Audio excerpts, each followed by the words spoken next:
Started here in just a few minutes with Jack Dates coming back for his second attempt at the contest. This time he'll be going for Parallels Desktop, hoping to add on another $40,000 to the $100,000 he won yesterday. So that'll be cool. We have a lot of really cool attempts. I have another exchange event. We got Zoom. It's coming up today. It's going to be cool. You got to tune in. You got to trust me on that one. We're going to find out how the pecking order goes for when it comes to Master of PWN. Let me switch it on. There we go. Master of PWN, of course, is the overall winner of PWN2OWN. We're tallying up the points for each round, and right now we've got two different teams that are tied at 20. We'll see how that goes. We've never, but point of trivia here, we've never had a tie for Master of PWN. Right now we do have a tie at the top of the leaderboard, so we'll see how that plays out throughout the contest. Quick note to all of our researchers too.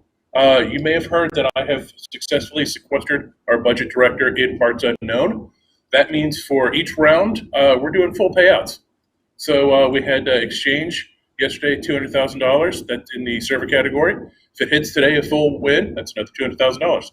Same for the enterprise communications category. Yesterday we had Microsoft Teams. That was awarded $200,000. If Zoom hits full today, that's another $200,000. So each Parallels Desktop, we have a few, those could be worth $40,000. So every round is still full price. So yay for that. So long budgets, it's good. It's good. We'll get through it together. It's going to be awesome.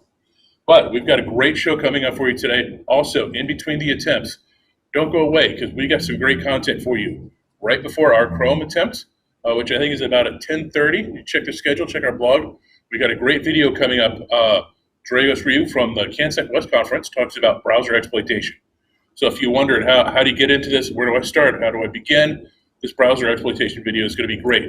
We've got some videos with other researchers coming throughout the day, and we've got a special video this afternoon with Mark Dowd, who is a fantastic researcher and has done a lot of work throughout the industry. So definitely stick around for that too. I think that's almost like a half an hour video, and it's a really great interview. So definitely stick around for that.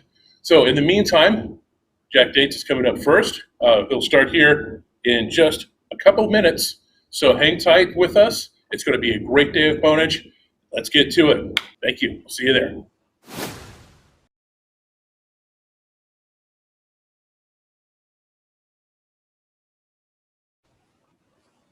Created to encourage the reporting of zero-day vulnerabilities privately to vendors by rewarding security researchers, ZDI is a unique program.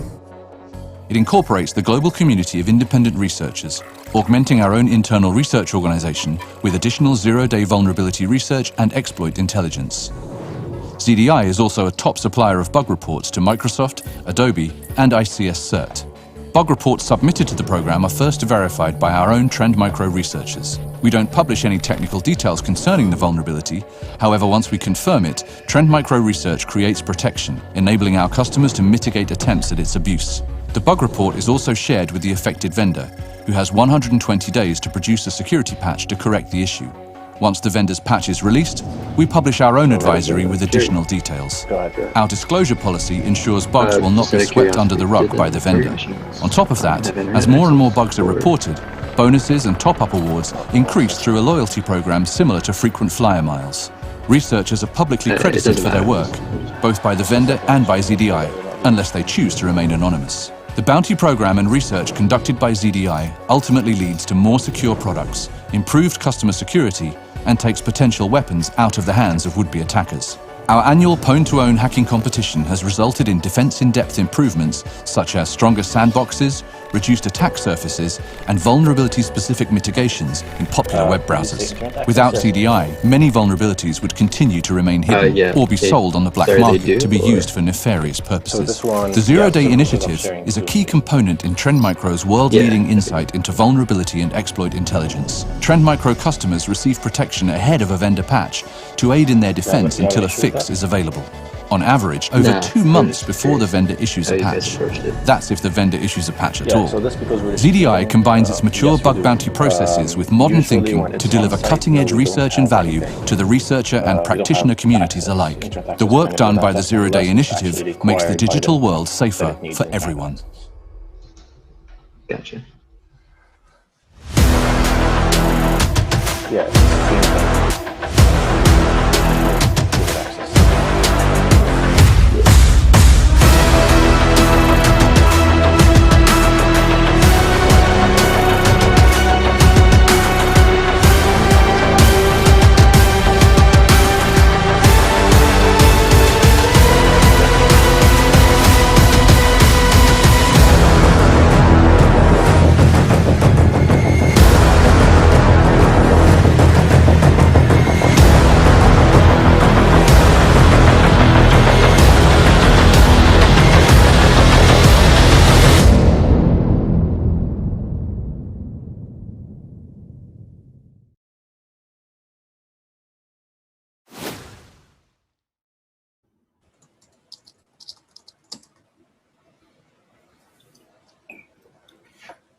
I think we are all set for our first attempt.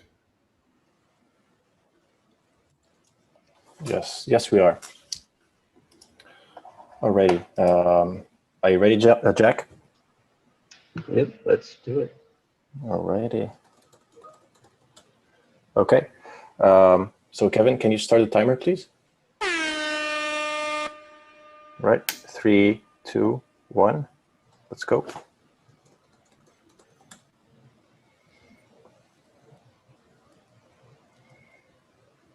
Boom. That was nice. Very clean. Cool. Good job. Thanks. Well, that's a great way to start off day 2. Right. Sweet. Looks like a win to me. Yeah. Cool. Great. We didn't see a whole lot on the screen, but Abdul was saying that's a successful win. So that's fantastic. They'll head off now to the disclosure room. Yeah. Get the confetti in there. They'll go off to talk about the details. So that's our first successful Parallels desktop entry of this year's contest. So that's great, too. So congratulations, and hope to see more of you. Thanks. So there we have it. What a way to start day 2. Very quick demonstration, which means very few words for me to say. My throat appreciates it.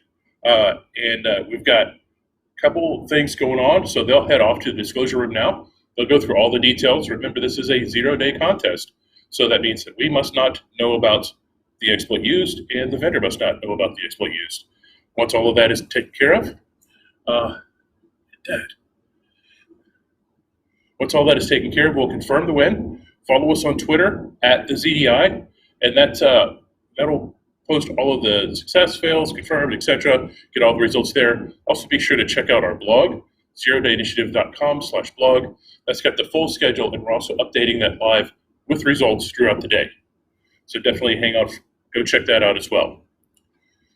Coming up next, we've got some folks who are going to target Google Chrome and Microsoft Edge Chromium at the same time.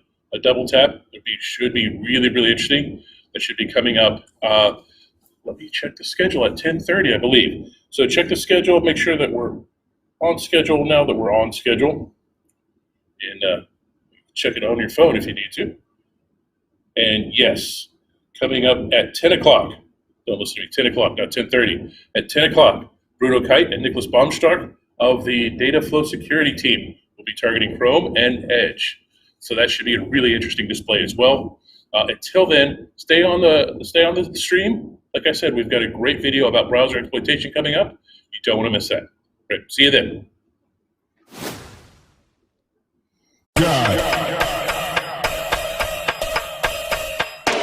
Hi, we are at PWN2OWN Tokyo 2019 here at the St. Grace Cathedral in Shibuya.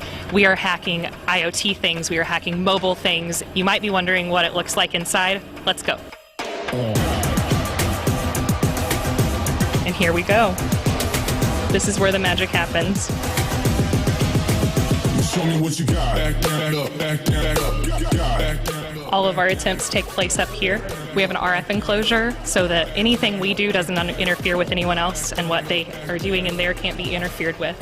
We are about to see an attempt against a TV, which is a first this year at PWN2OWN Tokyo. They are setting up now. Let's see what's going to happen. Our day began with the fluoroacetate duo of Amat Kama and Richard Zhu targeting the Sony X800G television. This was the first attempt against a television in PWN2OWN history, but it took no time for the PWN2OWN veterans to get a bind shell due to a JavaScript out-of-bounds read in the embedded web browser. Their first successful exploit of the contest earned them $15,000 and 2 points towards Master of Pwn. Next up, PWN2OWN newcomers Pedro Ribeiro and Radek Lomański of Team Flashback targeted the LAN interface of the Netgear NetHawk Smart Wi-Fi router. The router category is also new for us in this year's event, and several entrants decided to test their skills against the ubiquitous devices. Pedro and Radek had no problems leading the way by using a stack-based buffer overflow to get a shell on the router. Their first foray into the PWN2OWN world earned them $5,000 and half a Master of Pwn point. In a day full of first, the fluoroacetate duo returned for our first attempt ever in the home automation category. They chose the Amazon Echo Show 5 for their target, and with the device in an RF enclosure to ensure no outside interference, they used an integer overflow in JavaScript to compromise the unit and take control. The exploit earned them $60,000 and 6 Master Pwn points. Richard and Amat returned to the television category, this time targeting the Samsung Q60. Although their first attempt failed, their second attempt was able to use an integer overflow in JavaScript to get a reverse shell from the television. This successful demonstration earned the team another $20,000 and 2 more Master Pwn points. Richard and Amat returned once more, this time targeting the first handset of the competition.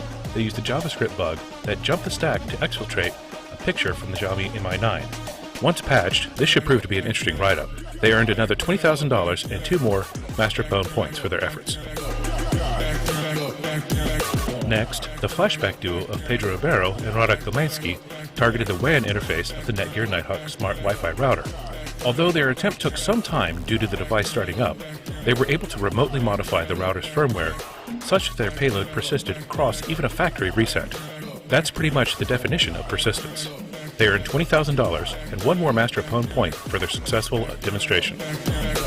In their final attempt of the day, Pedro and Radek targeted the LAN interface of the TP-Link AC1750 Smart Wi-Fi router. They used a total of 3 different bugs, starting with the command injection vulnerability, to get their code executed on the target. They earned themselves another $5,000 and half a Master Pwn point. That brings their total winnings for their first day of their first PWN2OWN ever to $30,000. Not a bad first day. The team from F-Secure Labs, Mark Barnes, Toby Drew, Max von Amerigan, and James Lerero, were up next, also targeting the TP-Link AC1750. Although they had a successful demonstration, complete with synchronized lights on the router, the exploit used some of the same bugs as the previous contestant. It still qualified as a partial win, but no Master Pwn points were awarded. It was still a great demonstration, especially the Vegas lights on the router. In their final attempt for day 1, Richard and Amat returned to target the Samsung Galaxy X10 versus the NFC component. They used a bug in JavaScript JIT, followed by a UAF to escape the sandbox and grab a picture off the phone. All it took was a tap. Their final entry for day 1 earned them $30,000 and 3 Master Pwn points. That puts their day 1 total at $145,000. They also have a commanding lead on Master Pwn with 15 total points. In our final attempt of the day, the crew from F-Secure Labs targeted the Xiaomi Mi 9 in the web browser category. They successfully demonstrated their exploit by using a chain of 2 logic bugs. However, one of these was known by the vendor previously. That does make it a partial win, and they still received $20,000 and 2 Master Pwn points. That wraps up our first day of PWN2OWN Tokyo for 2019. We've seen some exciting research and set quite a few firsts in our contest. First television, first router, and first home automation. Tomorrow looks to be just as exciting, with both baseband attempts occurring first thing in the morning. Be sure to follow us on Twitter and watch the blog for current updates. We'll see you tomorrow. Be sure to follow us on Twitter and watch the blog for current updates. We'll see you tomorrow.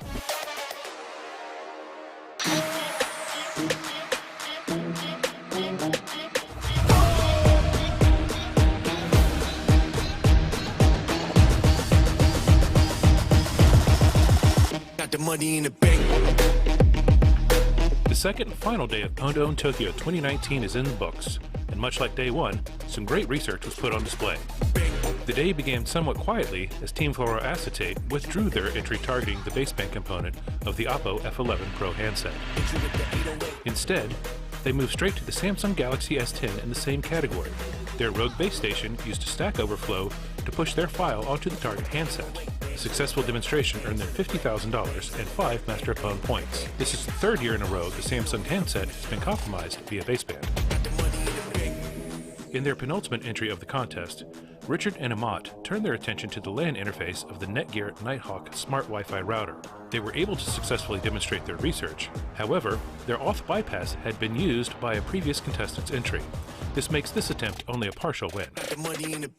Next up, Pedro Ribeiro and Radek Domansky of Team Flashback continued their run on wireless routers by targeting the WAN port of the TP-Link AC1750 Smart Wi-Fi router.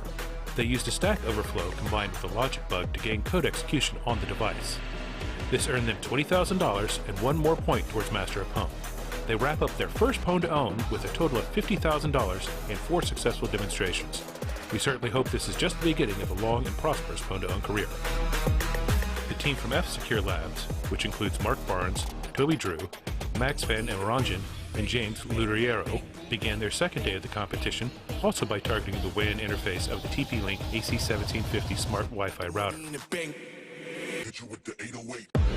They combined a command injection bug along with some insecure defaults to gain code execution on the device. They also put their LED light skills on display by having the front of the router play the snake game for us.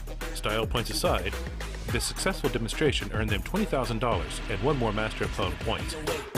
In their final entry for the contest, the F-Secure Labs team targeted the Xiaomi Mi9 handset via the NFC component.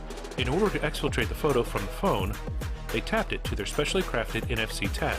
That triggered a cross-site scripting bug in the NFC component and sent a picture to a different phone that they controlled. This effort earned them $30,000 and 3 Master of PWN points. That brings their contest total to $70,000 and puts them in second place in the Master of PWN standings. The final entry of the contest put the fluoroacetate duo targeting the web browser of the Samsung Galaxy S10. They employed an integer overflow along with a UAF for the sandbox escape to exfiltrate a picture off the phone. While their demonstration was successful, it turns out a part of their bug chain had been used by a previous contestant. Still, it was great to see the contest come to a close without any failed entries. That brings our contest to a close, and with $195,000 and 18.5 points, the fluoroacetate duo of Richard Zhu and Amat Kama retained their title of Master of PWN, their third in a row. They also picked up some more fancy garments to add to their wardrobe, as the Master of PWN jackets fit perfectly. Overall, we awarded more than $315,000 over the 2-day contest, while purchasing 18 different bugs in the various products.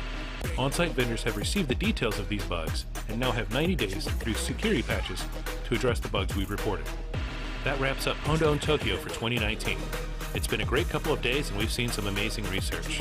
Follow us on Twitter and we look forward to seeing you at our next PWN contest, which takes place in sunny Miami Beach, Florida. Our focus shifts away from consumer electronics to industrial control systems. We hope to see you there.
Hey folks, it's Tregus3 from CanSec West here. I'm going to give you a little walkthrough of what's going on with the world of browser exploitation and the PWN2OWN competition coming up and the browser awards that are available there. We're going to take a little bit of a deeper dive to talk about the kinds of hoops and hurdles that have to be jumped through by exploit writers these days and what's interesting in the world of browsers. And along the way, I hope that we'll be able to give you a little bit of a better idea of what exactly all that stuff is on your computer and what are all those tasks inside your browser and what is going on. So this is kind of like a exploitation eye view of browsers. What do you have to do to get to the finish line? So inside all the browsers, whether you're using Chrome, Edge, or Safari, or Mozilla Firefox, they're all pretty much have a multitask architecture right now. They've all evolved from the single monolithic task into multiple tasks. Typically, they have a separate one for GPU processing and talking to the GPU accelerator if you have one. They usually sandbox extensions to their own processes to limit attack surfaces, and they usually keep separate renderer processes for tabs or multiple tabs in some cases, and they have other processors to be helpers for various things and control processors that deal with networking and the URLs, etc. And it gets even more complicated than that, because inside those processors are multiple threads with lots of components, like the JavaScript engine that that is the interface from the untrusted code from the server side, where the JavaScript sandbox tries to isolate it. The WebRTC connections that interface to the microphone and cameras and give you the video conferencing applications inside web browsers and that music, etc. And the complexity of all these systems, and as the browsers themselves have evolved, have made the difficulty of exploiting them much more difficult. So this year's targets for PWN2OWN, there are 4 targets: Chrome, Edge, Safari, and Firefox, and each of them has a different set of levels that you can exploit inside the browsers themselves. If you exploit the render process only, there's 1 prize for Chrome and Edge. And if you get through the various layers of bubble wrap and band-aids that try to keep you out of the sandbox in JavaScript, that's another prize. And that lets you have access to the operating system level of the browser. You would then have to do another backflip through hoops to get an escalation of privileges and get into the kernel if you want to control the computer outright. So that's the basic level of prizes, but the prices have been going up because there's all kinds of mitigations and basically hurdles that are being thrown up by web browser developers to stop exploitations. So it's becoming harder and harder to get into the browsers, and we'll have to see how this year's competition goes. To understand exactly what there is to exploit in the browsers, we have to go and look at the history of browsers themselves and to look at where this code and code bases that they're the exploit hunters are poring over and that the developers are all trying to secure come from. The original browsers, NCSA, Mosaic, and others, eventually led to Internet Explorer and Firefox, the original classic battle between those two. And there was Opera and several others, but most of those have fallen by the wayside. Chrome eventually came along the way, and all these browsers today distill to roughly 4 different browsers, but it's really only 2.5 inside, and I'll explain why 2.5 exactly a little bit later. But roughly there's 2 general architectures that these browsers all have. They either put each tab in a separate process as much as possible, like Chrome and Safari, or they put multiple tabs into worker tasks, like Firefox does, which has exactly 4 worker tasks that each handle multiple tabs. The 4 worker tasks allow you to parallelize them over multiple cores in a CPU and get you all kinds of advantages. And Firefox has been slowly increasing the number of processes and evolving to be more like Chrome. But why is it 2.5? So let's go back and let's go take a look at the evolution of Edge. Because Edge came from Internet Explorer, which was a giant monolithic C++ code, and it was eventually split up into multiple things, and these days we're trying to get rid of it, even though it's still running on an awful lot of old computers. So the new Edge is was replacing the old Internet Explorer, and that was basically a ground-up rewrite of Internet Explorer. But that was recently discarded, and there's a new Edge, which is essentially Chromium. So Microsoft has adopted the Chromium source and is now beginning to add their own bits to it. They're beginning to leverage their knowledge of the Windows platform and add more security integrations. And it's going to be interesting to see if Microsoft's branch of Chromium will diverge from the main line. Because at the end, all of these eventually come from a thing in Safari called WebKit. And it's the mother of all renderers. There are really only two real rendering systems that are used in browsers, the WebKit-based ones and the ones based on the Firefox Gecko engine. And so WebKit originally came from Safari and was made open source by Apple, and that led to a lot of people securing it, a lot of people using it. It's been beaten up in PWN2OWN competitions for years, but eventually it led to multiple ports of it. So WebKit and that venerable web rendering code is in all kinds of different flavors and branches of the original evolution. WebKit's the basis for all kinds of browsers. It's a basis for Chrome that so many people use it. The divergent version of Chrome for iOS, Safari, the Qt WebKit browsers that are used for the KDE browsers and so many embedded browsers, and even the Android browsers are all based on WebKit. So that means it's possible to get an exploit that works across many browsers and many platforms. It's an interesting and important bit of code that has been beaten up in PWN2OWN for many years and made quite much harder from all the exploits. It's now become much more difficult to exploit than the usual easy pickings that characterized it in its early days.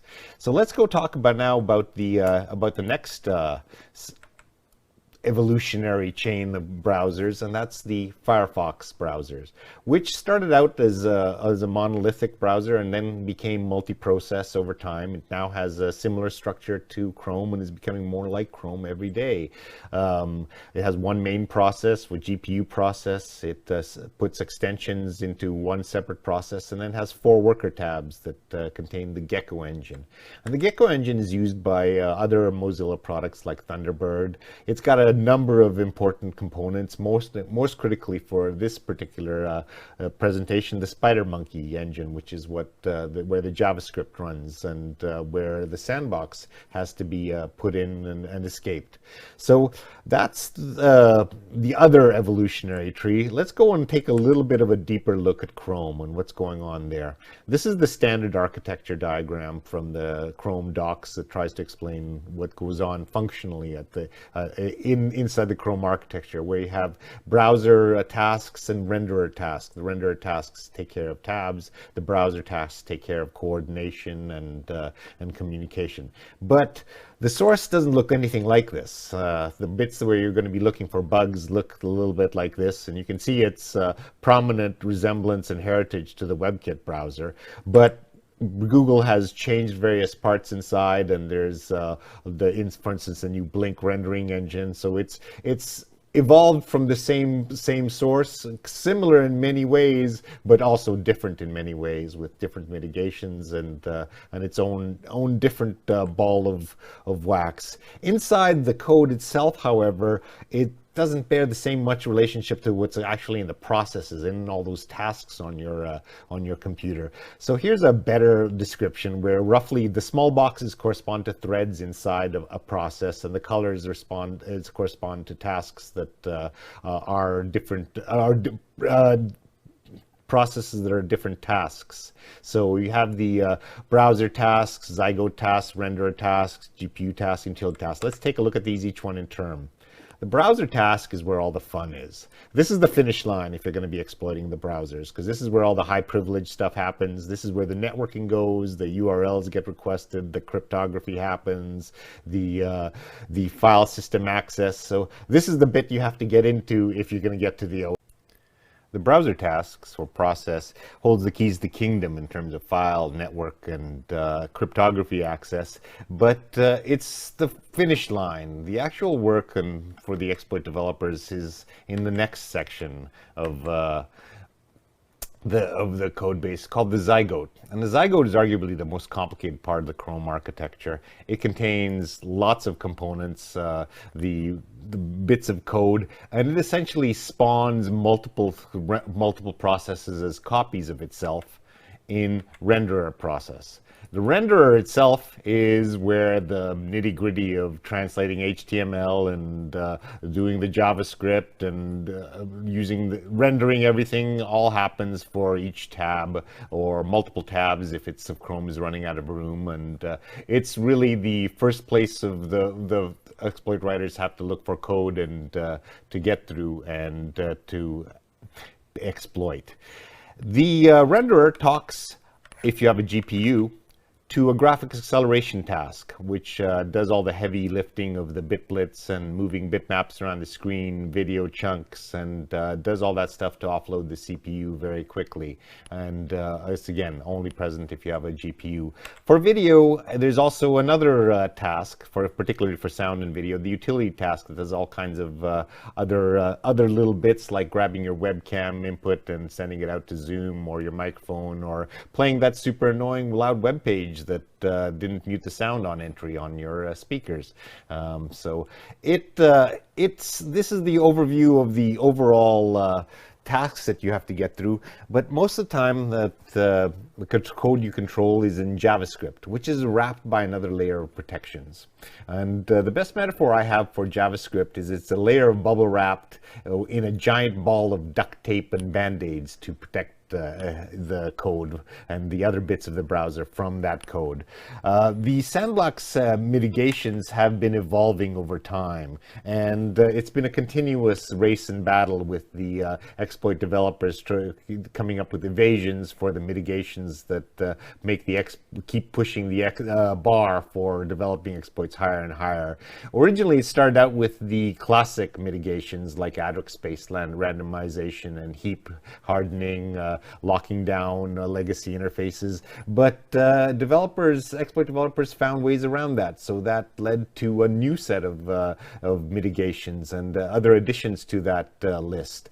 So the colors on this particular chart roughly correspond to the timeline of when the particular mitigations were added to the Java sandbox. And as the methods of evading the sandbox became more esoteric, the countermeasures became more and more complex, and even adding code-signed cryptographic measures and lots of things that are making exploits really difficult these days. The interesting one on this list is the red one at the bottom, the shadow stack, because that was just introduced in December and was only available on the latest Microsoft hardware. So this will be the first time at PWN2OWN that particular mitigation has faced the scrutiny of security auditors. So it's going to be an interesting contest. I hope you've learned a little bit about what's here inside your browser, and we'll see you on the streams over the next few days.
Hello, everyone, and welcome back to day 2 of PWN2OWN 2021. We already had a great start to today.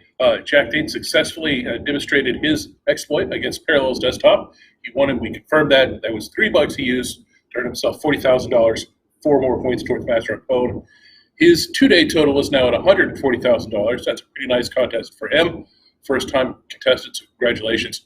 Hope we see a lot more of him in the future. The next 2 coming up are returning veterans of PWN2OWN. That would be Bruno Kite and Nicholas Baumstark of Dataflow Security. When I heard about this category, I was excited about it. When we had somebody sign up for it, I'm even more excited about it. They're going to attempt to hit Google Chrome and Microsoft Edge, 2 browsers, 1 exploit chain. Should be really interesting. On the line here is a total of $100,000. So we'll see how that goes.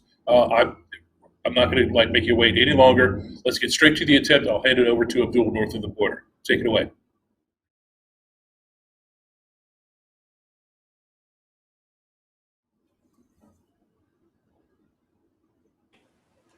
That was a nice picture of you, Bruno. All right, so I'm gonna go ahead and start off with a Chrome exploit. Kevin, can you please start the timer?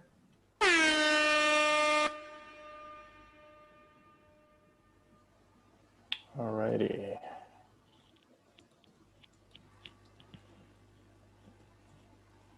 So again, in the web browser category, to be successful, the only user interaction is just browsing to a web page. Holy crap, man. I don't know. That's a fast way to open Notepad, by the way. Nice, good job. All right, it's quick. Let's do the Edge one now.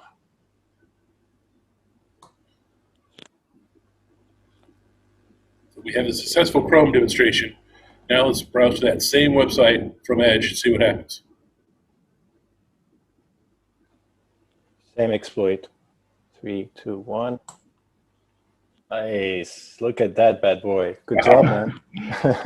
Awesome job. Nicely done. Nice. Congratulations. Good job.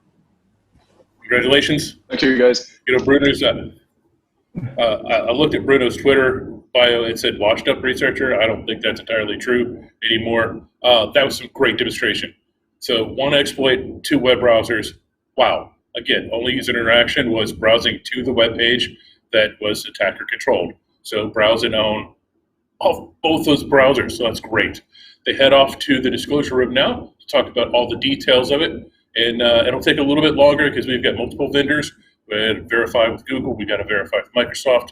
So our next attempt will be at 11:30. That will be Team Vitel. They will be targeting Microsoft Exchange again. We had a successful Exchange exploit yesterday. We'll see if we get one today. See if it's the same thing, maybe a little different. Maybe we have a collision. Don't know. So it should be exciting. And again, remember, 1 o'clock Eastern, Zoom, be here. So we'll be back at 11:30 for the Exchange attempt. Until then, enjoy the other videos and the other content. We'll see you.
box, enter your extension. To contact someone, press the pound key.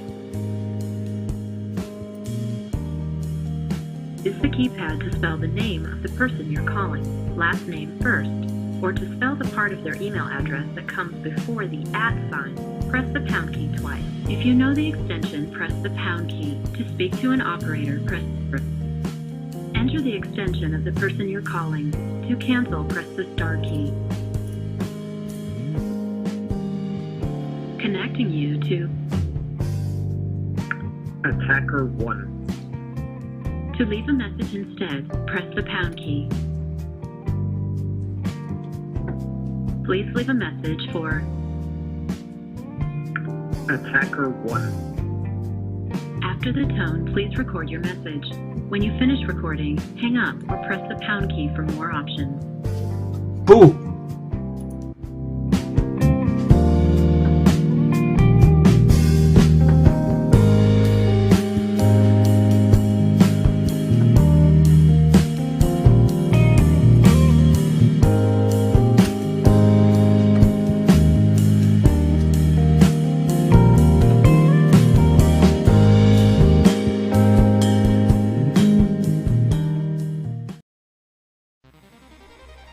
Welcome to a ZDI exploit demonstration overview.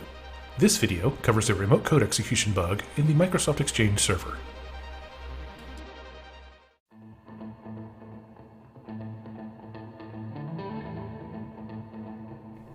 Our demonstration begins by confirming the version of the Microsoft Exchange server. We then ensure the Exchange control panel process is started and functioning normally.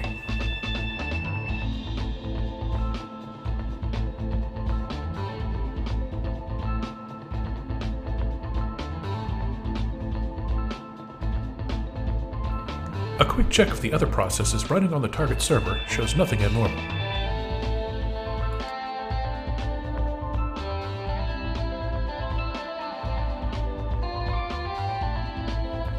Our proof of concept requires two arguments, the ASP.NET Session ID and the ViewState generator value.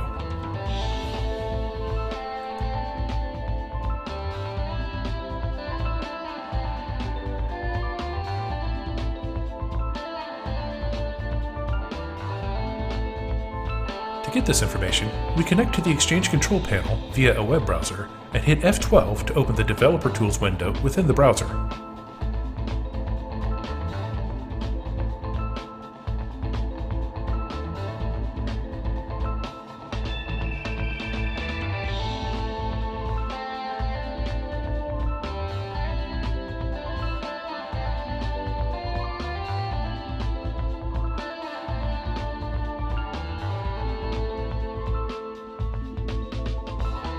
Once we log on as an authenticated user, we're able to see the ASP.NET Session ID in the response cookies.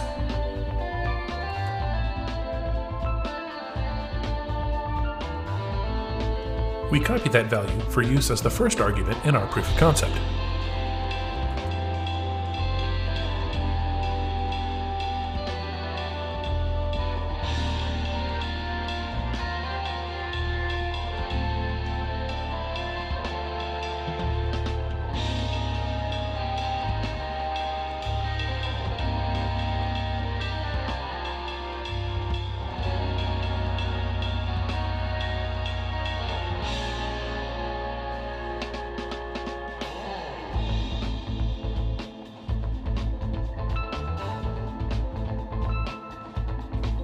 We then search for and locate the ViewState generator value. This also gets copied to the command line.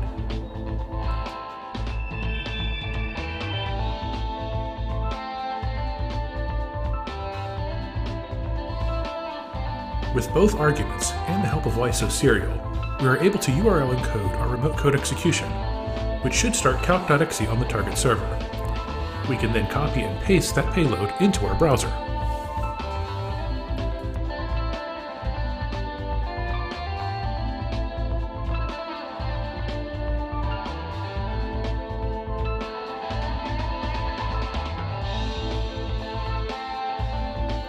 Although the server responds with a 500 unexpected error, a check of the processes on the target server shows we did indeed pop calc with elevated privileges.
Hi, everyone. My name is Amat Kama.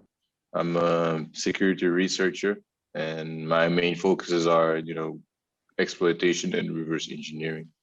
So you've participated in PWN in the past, actually several times, and have won Master of PWN several times. What are your thoughts on the PWN contest? I think it's an interesting contest. You guys try to change things up every edition, whether it's the mobile or the, I guess it used to be the desktop version, but the Vancouver version.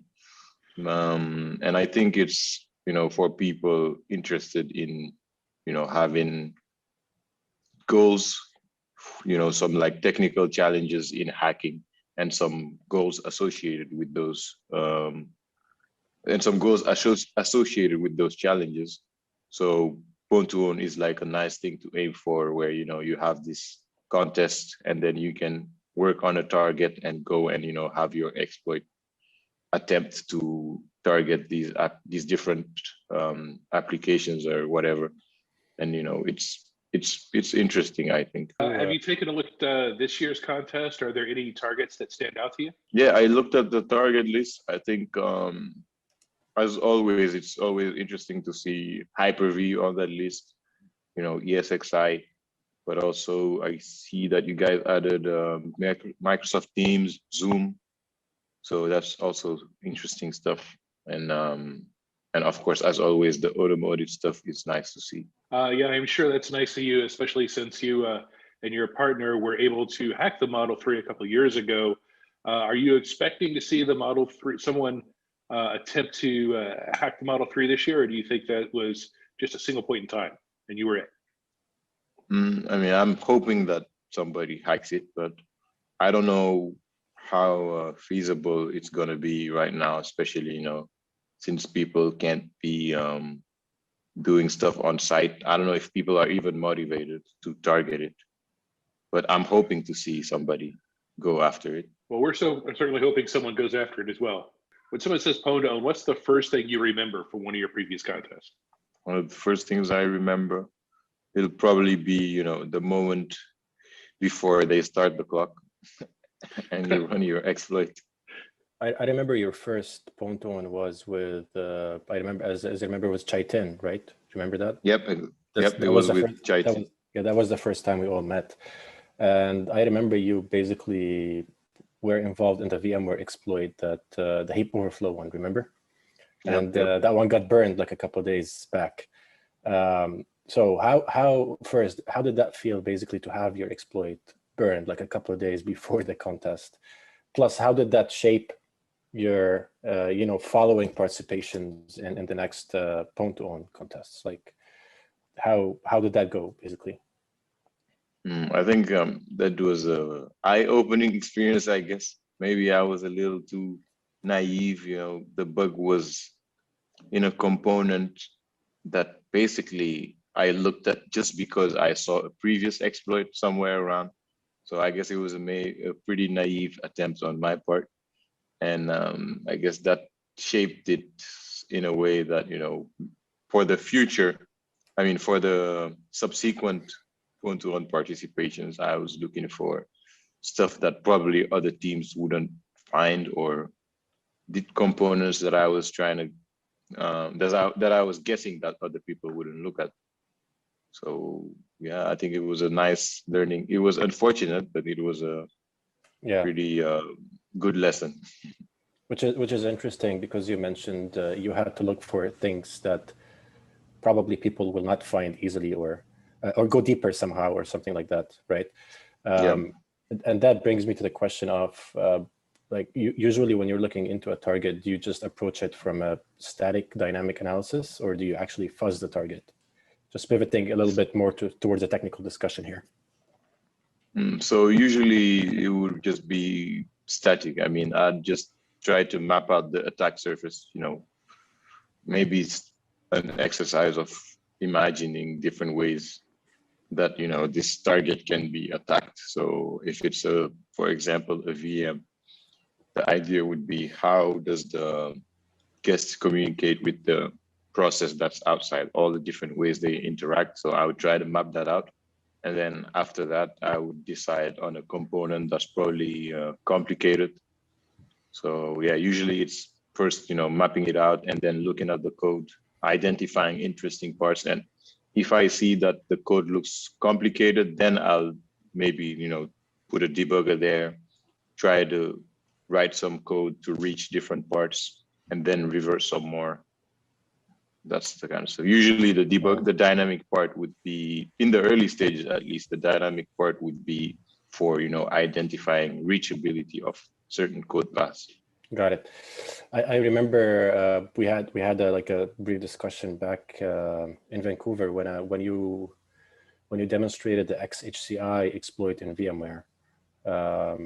And I asked you, I was like, well, did you know anything about how it works? And you were like, no, I just had to read some literature about it and just go, reverse. So usually when you're approaching such a new technology, let's say, or something that you haven't approached before, do you actually go read literature about it, then proceed with the reversing? Do you spend some time doing it, or does it go like, side by side when you're doing that, approaching a new target? Yeah, it's kind of side by side, but maybe, so for example, if it was UHCI, not XHCI, but whatever, yes, still UHCI. But I remember, HCI something. Yeah, exactly. But whenever I see, some new acronym or whatever, I'm like, oh, UHCI is USB stuff. What does it do? And then I go and, just read literature, like you say, try to figure out, what how it works in general, identify some key components or key aspects of the technology so that if I see it in the code, then I'll be like, oh, this is what the code is doing. So, it's always easier to reverse something if you have an idea what it's trying to do. And because even if you don't have, let's say, symbols or something meaningful, like how do you approach such level of, a target that doesn't have that much debugging symbols, or at least symbols or something to start with? I guess it's more like, feeling things out, I'd say. So like if you see the code doing some specific task, right, you can know that, this is doing something specific. It's like taking some bits, parsing bits, or reading bytes, doing different stuff based on byte values and stuff like that. You can be pretty sure it's some kind of protocol or whatever, and then you try to find the specs for whatever component it's supposed to be. And the more you read about that spec, and the more you'll be able to understand the code, because you're like, this is what it's supposed to do. It's probably going to do this next. And then you confirm, you see that it's really doing that. It's always easier if you have symbols, but absolutely, yeah. I know you are originally a CTF player, and a huge fan of CTF. So and it seems that the CTF way of thinking helped you a lot in actually PWN2OWN and basically writing modern exploits. So can you tell us a little bit more about that, especially the fast turnaround of reversing a certain protocol or reversing a certain technology, and you basically acquired that somehow through CTF challenges, or learned it through the way of thinking in CTF challenges. So can you tell us a little bit more about that? So I think CTF is pretty useful because usually, challenge makers will try to throw something that you don't know about. So I think one of the best skills you need for CTF is like being able to learn something new quickly, because they're usually, very short. I mean, of course, the challenges are always supposed to be doable in the timeline, but still, a lot of times it's going to be something new. You have to learn this new architecture, or you have to learn this new technique or whatever, read this paper, stuff like that. So I think CTF is useful in that aspect, but it's also useful in, having to sit down and, focusing on one thing for an extended period of time. Is that something you'd recommend to new researchers? Like if somebody comes up to you and says, hey, I want to do PWN2OWN, how do I get into it? Would you say, well, go do CTF first? I wouldn't say go do CTF first. I'd probably just tell them, just pick a target and try, you might not succeed, but just try. Yeah. Try, look at the code, read previous stuff that has been done, you know. But of course, CTF will be useful because it will teach you reversing the basics, right? Reversing skills, exploitation skills, debugging skills, and that kind of stuff. I guess also researching skills, researching as in, you know, trying to understand a target protocol, stuff like that. Googling skills. So yeah. Yeah. What are some other lessons that you would like to tell, that you like, if somebody came up to you and was like, hey, I'm going to participate in PWN2OWN, what are some other lessons that you could take from your previous experience and pass on to them? I would say, yeah, you know, as long as you have time left, you know, keep working on the targets, even if the exploit is ready. If it's 100% reliable, maybe look for another bug. But yeah, as long as the contest hasn't started, you still have time to do more. It's interesting that you talk about time, because one of my pet peeves is the headlines that say whatever hacked in 30 seconds, and that's just not true, because it takes you a lot longer than 30 seconds, right? Yeah. Yeah, how long does it absolutely. take you to prepare for a PWN2OWN contest? Richard and I would probably spend 2 months, a month and a half before the stuff, looking for the targets.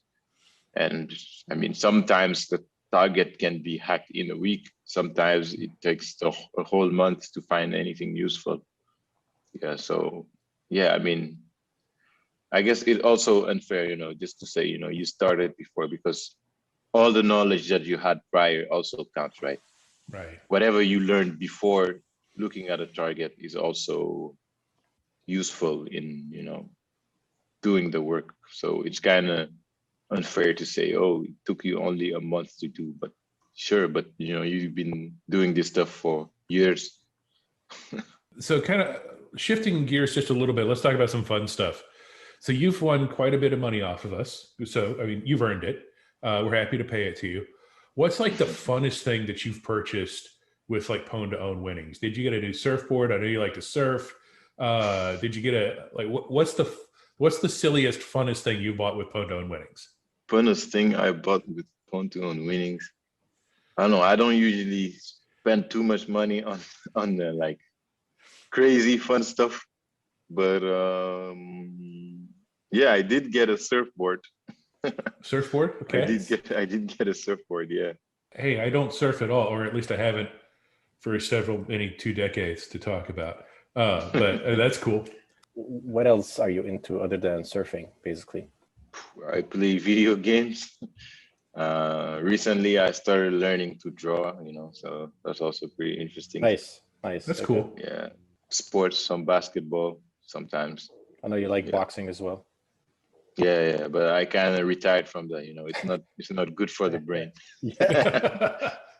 And just like going back to the contest for just a minute, was there anything that really surprised you about PWN2OWN as far as either in the preparation or in the execution of one of your attempts? Were there any big surprises that really caught you off guard? Generally, the biggest surprise for me was the first time I heard about PWN2OWN. I was like, man, this is some impossible stuff done by wizards and stuff. So I guess I was kind of surprised when I was able to participate and hack some targets. I was like, oh shit, because it's just something you learn like everything else.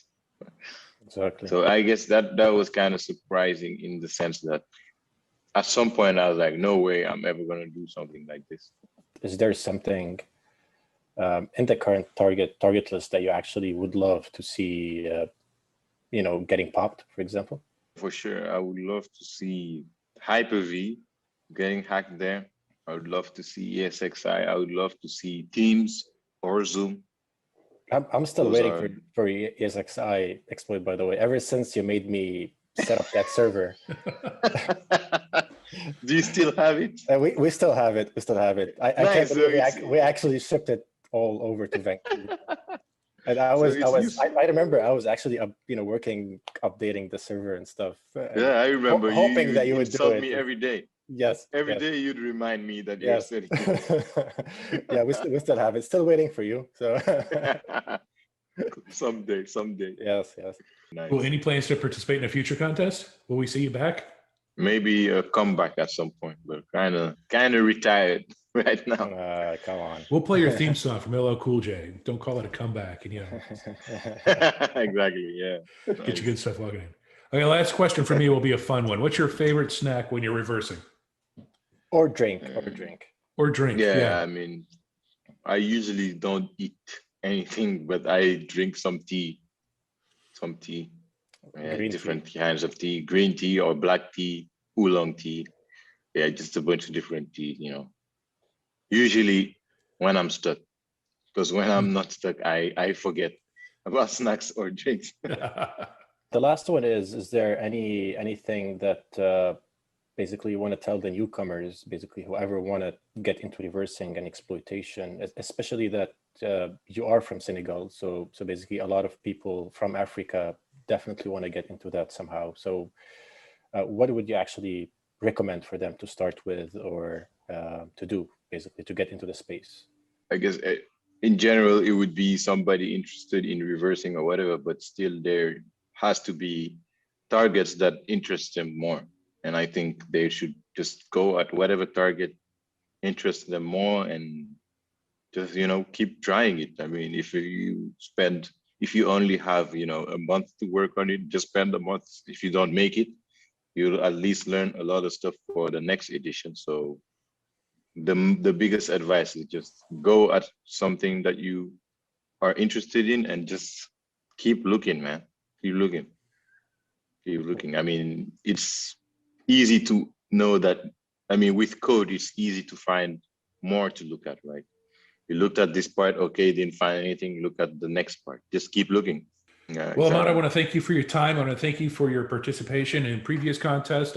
It certainly has been a lot of fun for us to see your exploits in actions, and we've been happy to write all the checks to you that we have written, and hopefully we'll write a few more for you in the future. Yes. Hopefully. Thank you very much. Thank you, guys. Nice talking to you guys. Thanks a lot.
Hi everyone, welcome back. It is Dustin Childs here with the Zero Day Initiative, Communications Manager, and PWN2OWN 2021 continues. We confirmed our previous Chrome/Edge hack.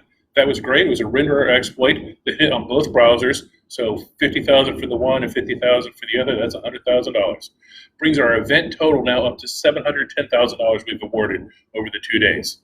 And up next, Team Vitel returns. Yesterday, they impressed us with a local escalation of privilege. Today, they are targeting Microsoft Exchange. At stake is $200,000 and 20 more Master Opponent points. That would put them ahead in the Master Opponent standings, looking to get the trophy, the jacket, everything that goes with Master Opponent. So we'll see if that can happen. This is our second attempt in the Exchange category. Collisions have happened before, so we'll see what's going on here. With that, I'll hand it over to Abdul, and our team north of the border will be running the attempt. So Abdul, over to you.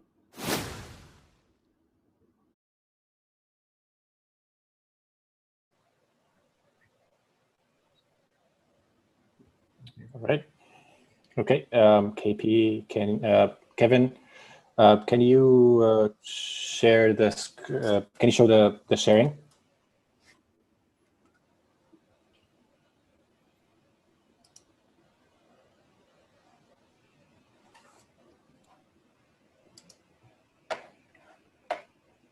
Sounds like we might be able to see a part of this in action.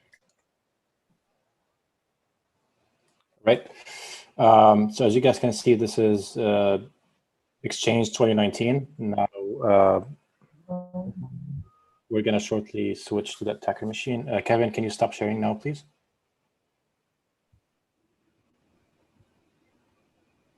All right, KP, go ahead. Okay, Kevin, can you please start the timer? Go ahead, KP. Right, so exploit is currently running.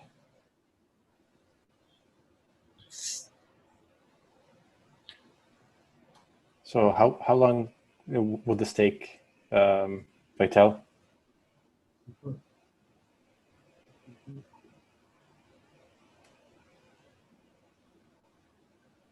Seems to be writing something.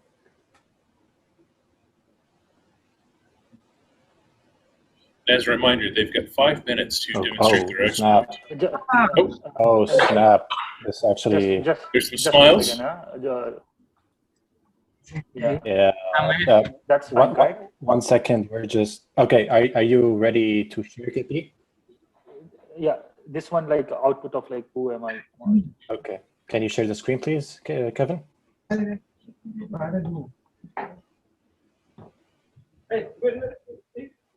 All right, so this is an output of a command that they executed on Exchange, which is who am I? Oh, this is nice. Good job, guys. Can you stop sharing, Kevin, please? Good So job. congratulations. I think we're definitely calling that a success. Of course, now is when the hard work begins, when they all would now head back to their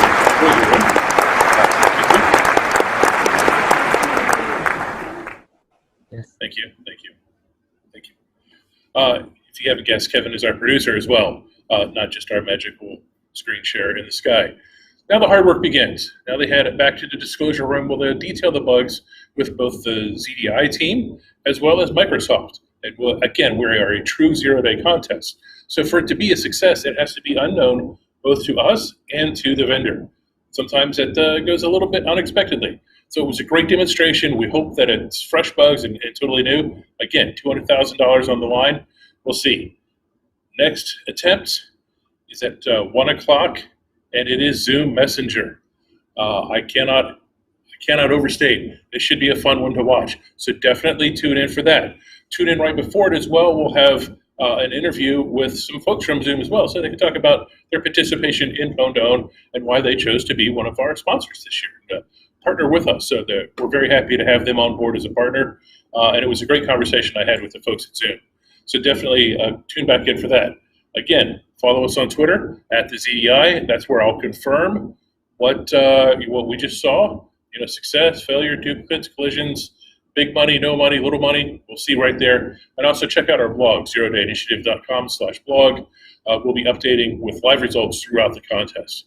So again, 1 o'clock Eastern, Zoom. Be there. I'll see you then.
Hello and welcome to PWN2OWN Tokyo 2018.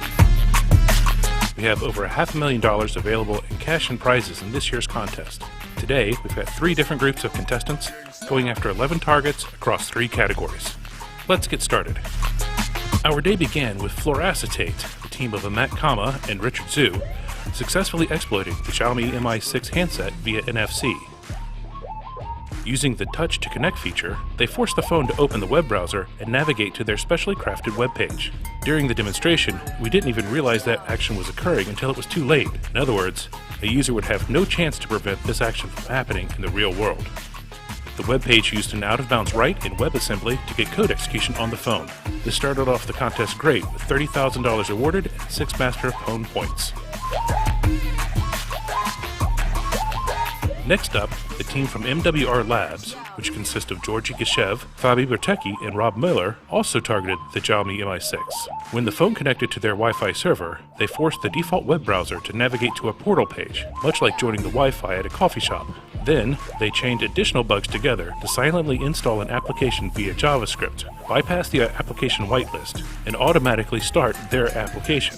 In all, they used 5 different bugs chained together for this demonstration, which earned the team $30,000 and 6 Master of PWN points. The Fluoracetate duo returned, this time targeting the Samsung Galaxy S9. They made quick work of it by using a heap overflow and the baseband component to get code execution. Baseband attacks are especially concerning since someone can choose not to join a Wi-Fi network, but they have no such control when connecting to baseband.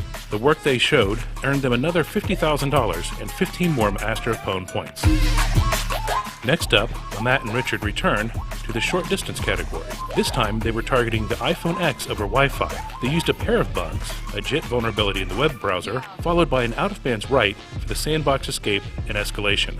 This successful demonstration earned them $60,000 and 10 additional Master of PWN points. This ends their first day of competition with $140,000 total and a commanding lead of Master of PWN for 31 points. Following that attempt, the team from MWR Labs combined 3 different bugs to successfully exploit the Samsung Galaxy S9 over Wi-Fi. They forced the phone to a captive portal without user interaction, then used an unsafe redirect and an unsafe application load to install their custom application. Although their first attempt failed, they nailed it on their second try to earn $30,000 and 6 more points towards Master of PWN. In our last entry of the day, Michael Contreras made sure his first PWN2OWN attempt was memorable. He wasted no time in exploiting a type confusion bug in JavaScript on the Xiaomi Mi6 browser. In doing so, he earned himself $25,000 and 6 Master of PWN points. It was a fantastic demonstration, and we look forward to seeing his work at future events. That wraps up day 1. So far, we had 6 attempts and 6 perfect successes. We awarded $225,000 in total and purchased 13 bugs. Stay tuned for us tomorrow, where we'll be back with even more bugs, including more iPhone exploits and more Samsung exploits. Thanks, we'll see you then.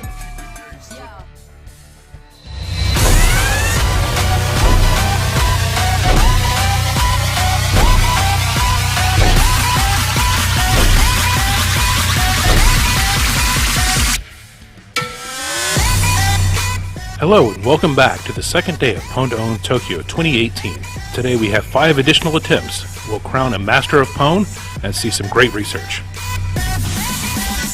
Our day began with the Fluoracetate duo of Amat Kama and Richard Zhu targeting the iPhone X in the browser category. After a stellar first day, they kicked off day 2 in style by combining a JIT bug in the browser along with an out-of-bands access to exfiltrate data from the phone. For their demonstration, the data they chose happened to be a deleted picture, which certainly was a surprise to the person in the picture. This research earned them $50,000 and 8 more points towards Master of PWN. Next up, the MWR Labs team of Georgi Gishev, Fabi Bertke, and Rob Miller also targeted the iPhone X in the browser category. Unfortunately, they couldn't get their exploit chain to work within the time allotted, resulting in a failed attempt. However, they did have some great research, and we acquired the bugs through our normal ZDI program.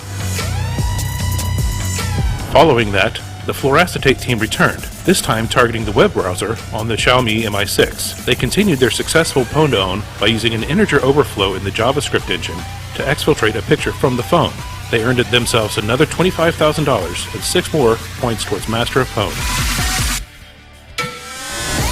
The fluoracetate team couldn't keep their momentum going throughout the entire competition, as their last entry fizzled out. They attempted to exploit the baseband on the iPhone X, but they could not get their exploit working in the time allotted. Still, 5 out of 6 successful demonstrations is pretty remarkable. We're glad to see these two team up and hope to see more from them in the future. Our final entry for this year's event saw the MWR Labs team target the web browser on the Xiaomi Mi6. The team combined a download bug along with a silent app installation to load their custom application and exfiltrate pictures. This earned them another $25,000 and 6 more points towards Master of Pwn. That brings to a close PWN2OWN Tokyo for 2018, and with 45 points and $215,000 earned, we're happy to announce the team of fluoroacetate, Amat Kama, and Richard Zhu have earned the title Master of Pwn. Congratulations, and we hope to see you again in the future. Overall, we awarded $325,000 over the 2 days as we purchased 18 zero-day exploits. Vendors have received the details of the bugs and now have 90 days to produce patches.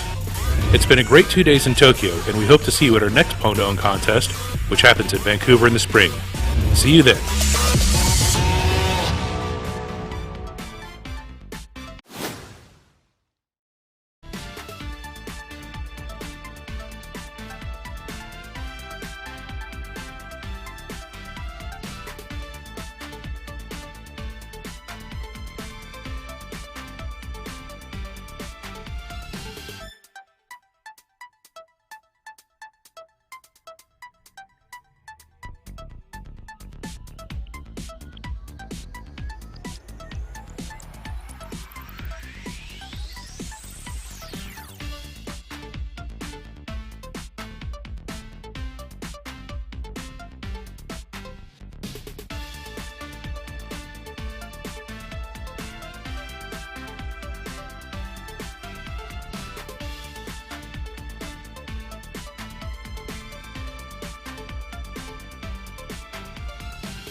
Thanks for having me. My name's Adam Rudderman. I just typically go by Rudd, and I'm the head of vulnerability management and bug bounty here at Zoom.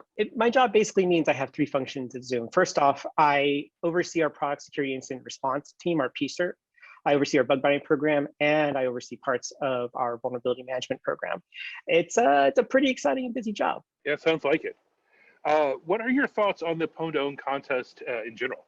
You know, I'm a big fan of PWN2OWN, and I'm so glad that we're able to sponsor this year's competition. I'm just really excited to see what this year's contestants come up with. So besides obviously Zoom, you're very interested in. Besides that, are there any other of the targets that really stand out this year for you? You know, honestly, there's a lot of great participating companies, but I personally, just because of the novelty, am interested in Tesla's contest. I really want to see if a researcher gets to drive home with a Model 3. I'm gonna be jealous. That will be interesting. It's definitely a harder challenge this year. So hopefully somebody steps up to the plate and does that. Absolutely. That'll be cool. So that kind of answers my next question is there a target that you're hoping to see really exploited besides the Tesla, besides, of course, Zoom? Are you looking forward to virtualizations or maybe web browsers or maybe the Exchange server? Honestly, there's a lot of challenging categories this year. I'm just excited to see what researchers bring to PWN2OWN. I'm always going with an open mind and curious to see what happens. So this year is the first year that Zoom has partnered with ZDI to present PWN2OWN, which we're so thankful for that, and we're very happy to have you.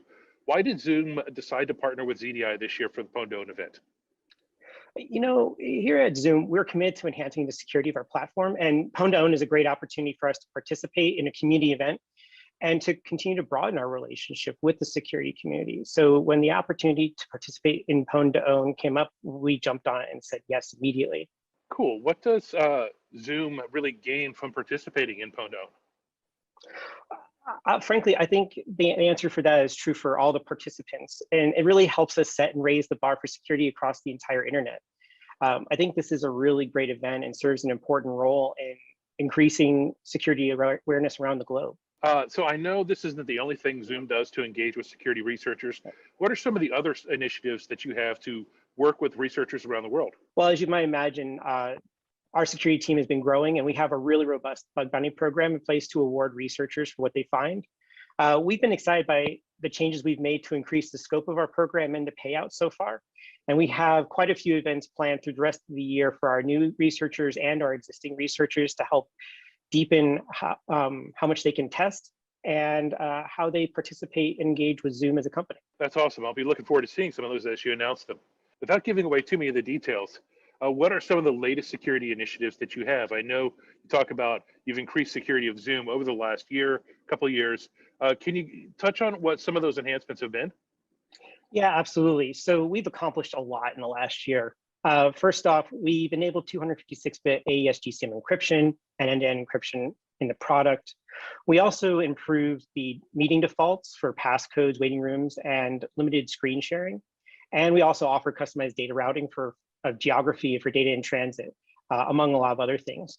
We also made a CISO council made of 36 CISOs across industry that advise us on a number of important security issues. And even in my role, I found great value in their organization and their advice and guidance. We also host monthly webinars to provide privacy and security updates to the community and our users. Cool. That sounds like a lot of work. So as a Zoom user, definitely happy to see you do that. What are some of the challenges that you have at Zoom for servicing your product, which is now really, I mean, it's everywhere. My kids use it for school. It's everywhere. So what are some of the challenges of getting those security updates out there? Well, it's been an important journey for us over the past year, Dustin. So during the first few months of 2020, Zoom experienced a tremendous influx of new and different types of users. Like you mentioned, your children use Zoom. My children, when they're in quarantine at school, go and use Zoom. And we've worked around the clock to support them. This sudden increased demand was unlike anything most companies have ever experienced. This time last year was a very unique moment in time for everybody. So when March 2020 came to a close, we quickly realized we needed to be doing more on security and privacy. And we pledged to make a number of enhancements that would embed security and privacy permanently into Zoom's DNA. I'm happy to say a year into that process, plus as a result, privacy and security have become continuing ongoing priorities and focuses for Zoom. Great. That's really interesting to hear, and it's a lot the enhanced security has definitely come through. Is there something that you would like to tell, if you could have a microphone that would reach every security researcher out there, what would you like to say? I kind of have flipped the question to them. I asked them what they want CISOs to hear and security teams to hear. What do you want researchers to hear? I mean, we really care about maintaining the trust and confidence that our customers put into us. So we as an organization, me personally, as a security team, and all of us who are focusing on keeping our users safe and secure, we really appreciate the help and support we get from the security researcher community.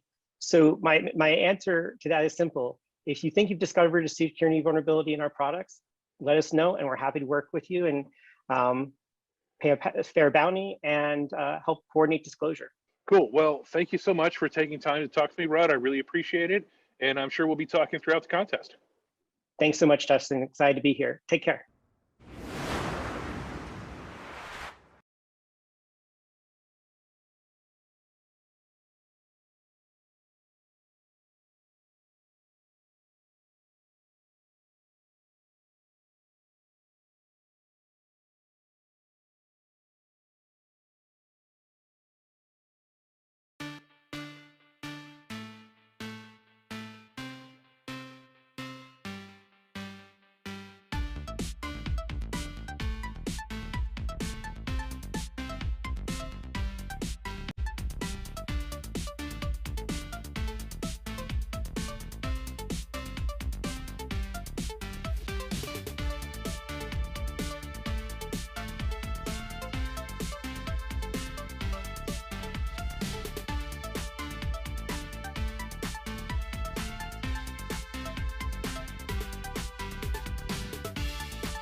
Hi, everyone, and welcome back to PWN2OWN 2021. I am Dustin Childs, Communications Manager for the Zero Day Initiative.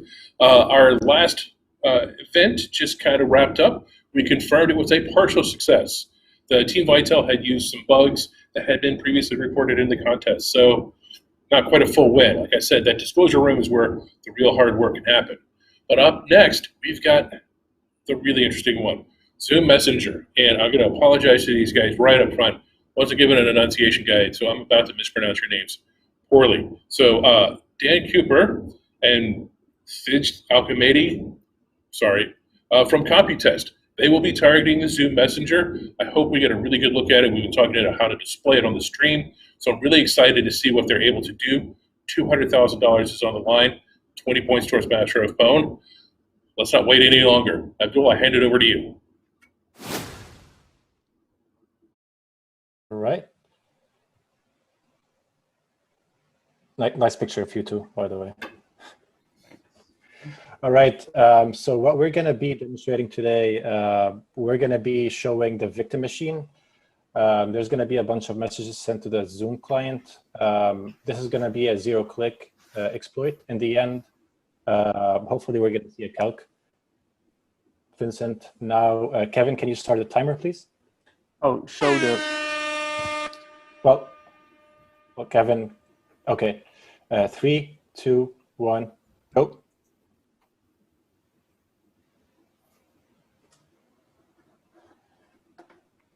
So it's running, exploit's running.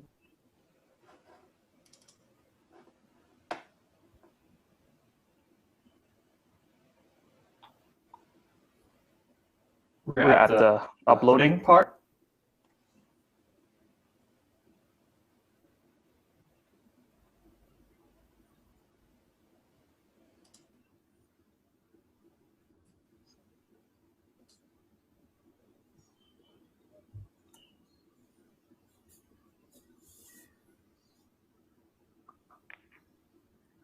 See there the Windows version as well as the Zoom version.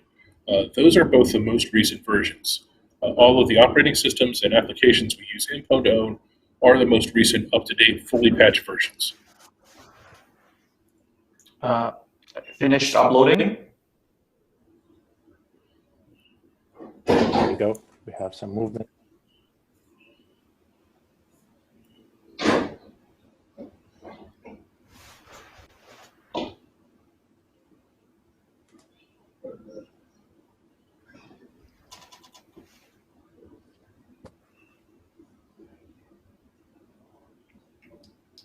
I see dots, more dots.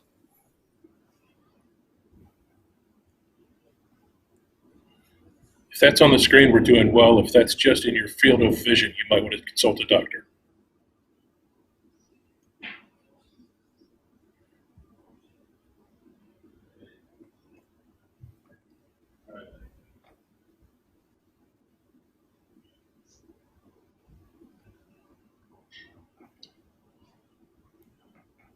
We've got 3 minutes left in this attempt.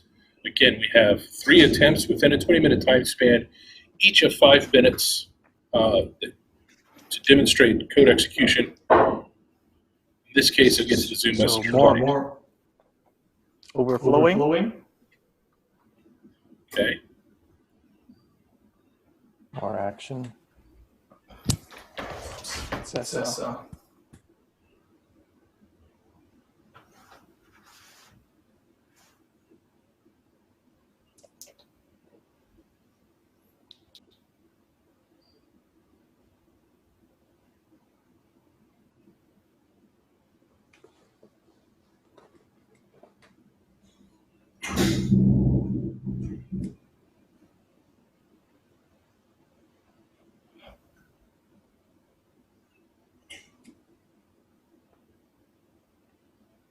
We're down to 2 minutes now in this attempt.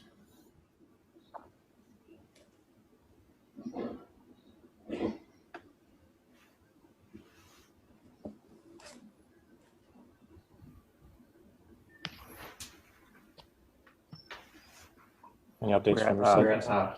94 chat messages on the victim machine. Okay. That's completely normal, I guess, Dan? Okay.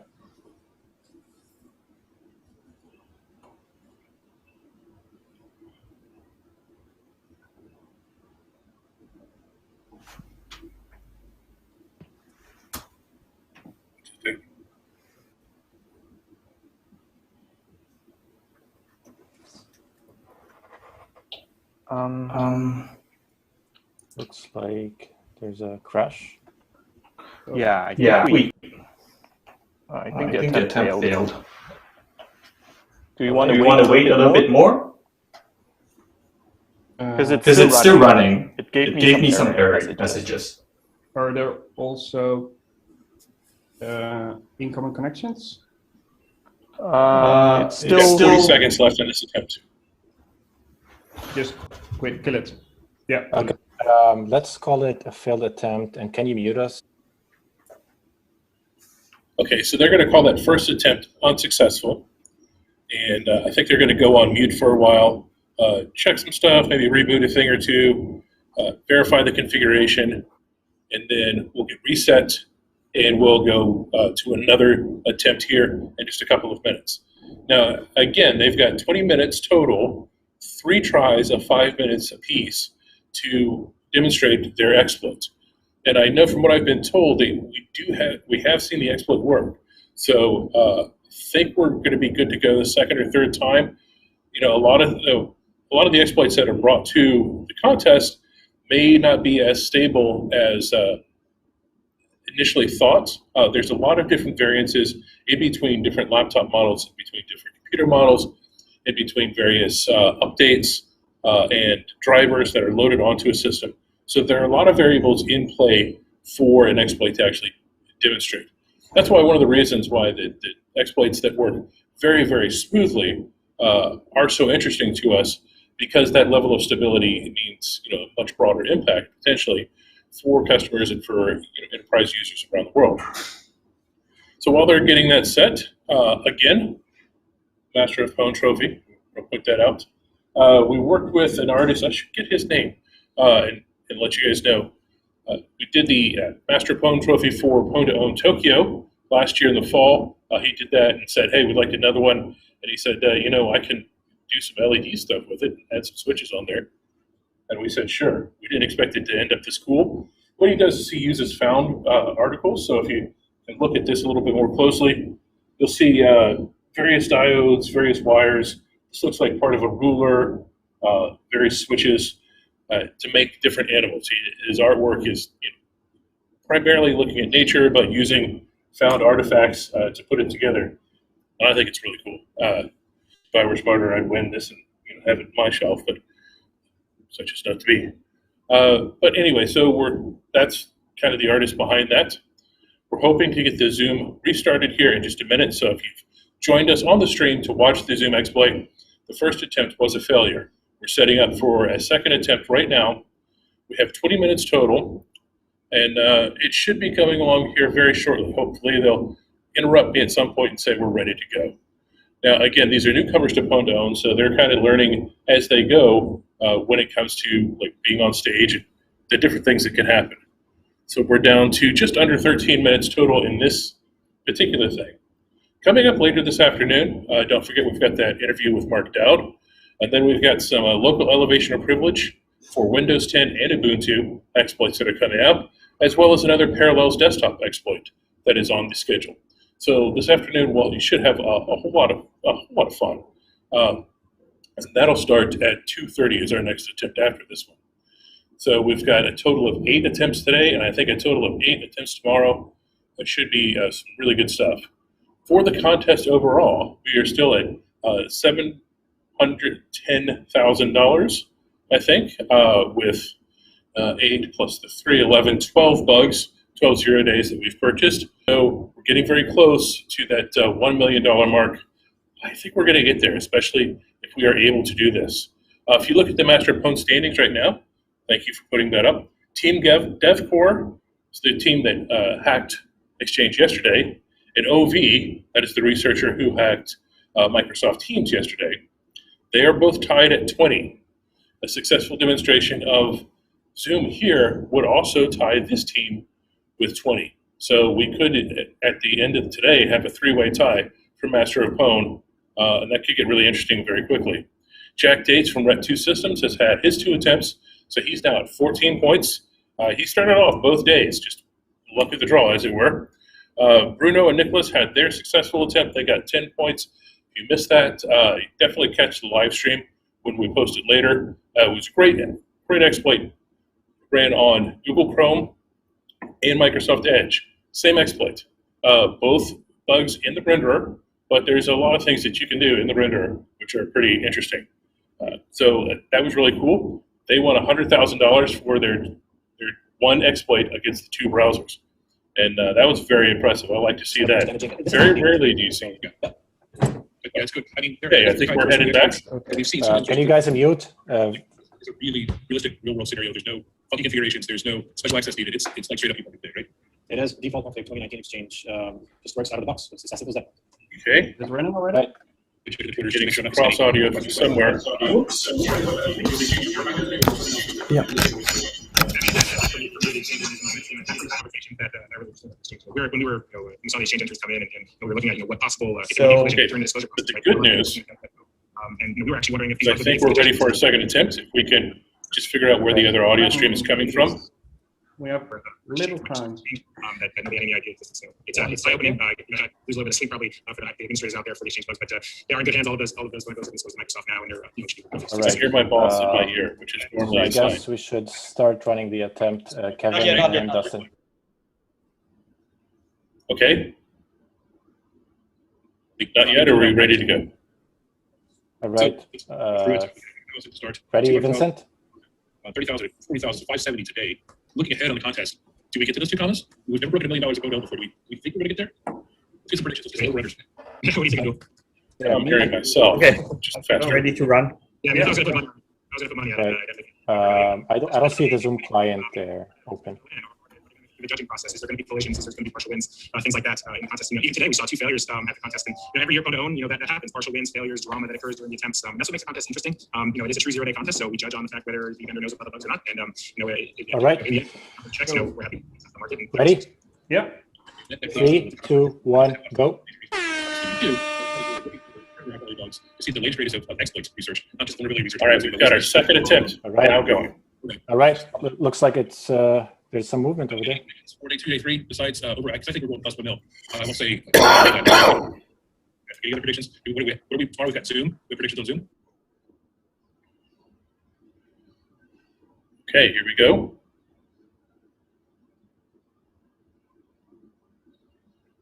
We had some movement there. It popped up relatively quickly.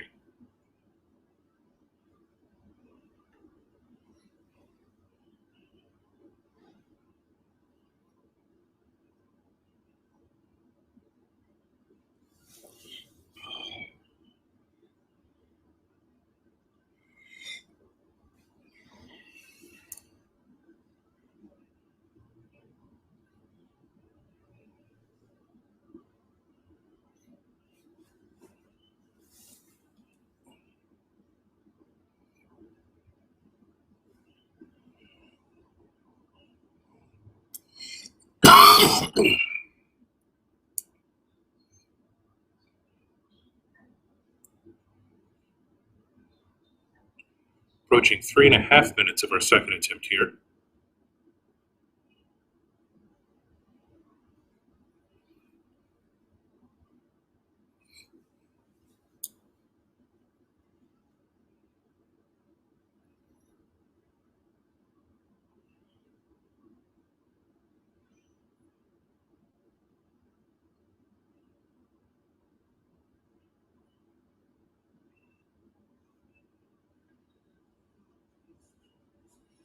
Not sure. I think we're still running in the background. Oh. Something happened.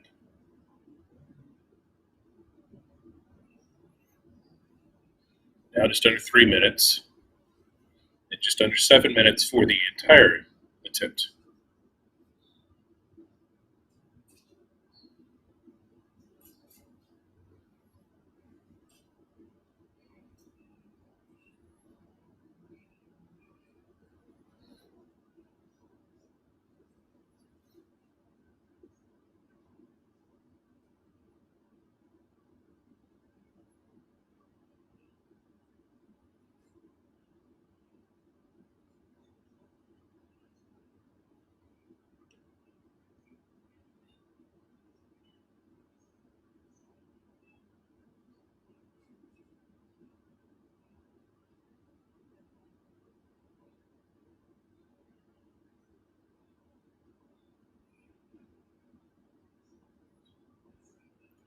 Now at 2 minutes for this attempt and just under 6 minutes total.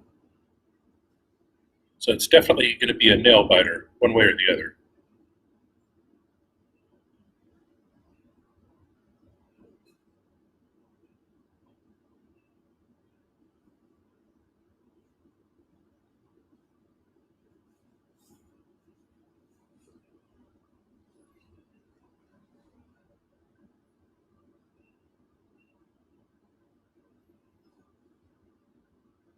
I don't know if you can hear me or not, Abdul, but hopefully to get looking for an update here from you shortly. Okay, perfect. Okay. Looks like they've leaked some info, and that info leak is probably a memory leak, looking for uninitialized memory or some other piece of memory that they can get their code into to an executable point, and then obviously pop calc in this case. We're under a minute.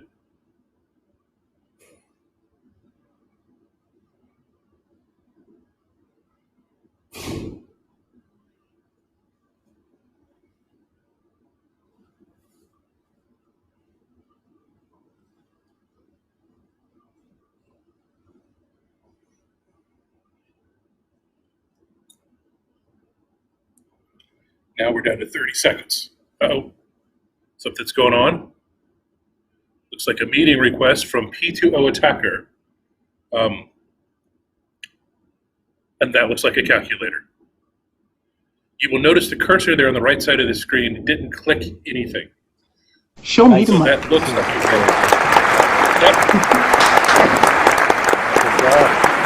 Good job. That's good. You can break. Congratulations, guys. Show me the money. Thank you. Thank you. Thank you. Amazing work. That Amazing was work. stressful. That's great. That's great.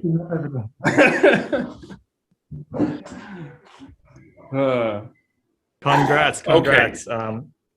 Yes, congratulations to that team. I won't slaughter their names again. But now again, the hard work starts. We go off to the disclosure room. That was really impressive. Okay, I know it took a while, and I know it took 2 attempts, but what you just saw was an invite come in to a Zoom client. No one clicked it, and then code execution occurred.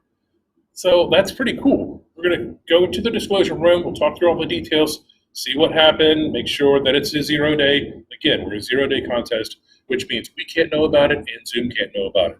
And if you're wondering, Zoom, of course, is a partner. They will be in the disclosure room with us, and we can all talk together and figure out exactly what's happening, what's going on. Once we confirm it, I'll put that out on Twitter, one way or the other, and update the blog. So be sure you're following us at the ZDI on Twitter, and of course our blog is zerodayinitiative.com/blog. Our next exploit will be at 14:30 Eastern Time, and that, if I recall correctly, will be a Windows 10 local escalation of privilege. I think that's right. Again, check the schedule. It's on the blog. I'll put it out there. And hopefully I'll get a chance to see some more great bonus. 4 more attempts today. And if this pays off, that puts us at $900,000. We could be at $1 million by the end of the day. Right. So anyway, see you at 2:30. Until then, take care. Enjoy the stream.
to day one of the 2017 Mobile Pwn2Own contest. This is our largest mobile Pwn2Own ever, and we've got researchers from around the world participating and showing off some amazing new bugs. The contest began with a random drawing for the order, which saw the day start with Tencent Keen Security Lab, targeting the Samsung Internet browser on the Samsung Galaxy S8. Unfortunately, the attempt failed as they could not get their exploit chain to work within the allotted time.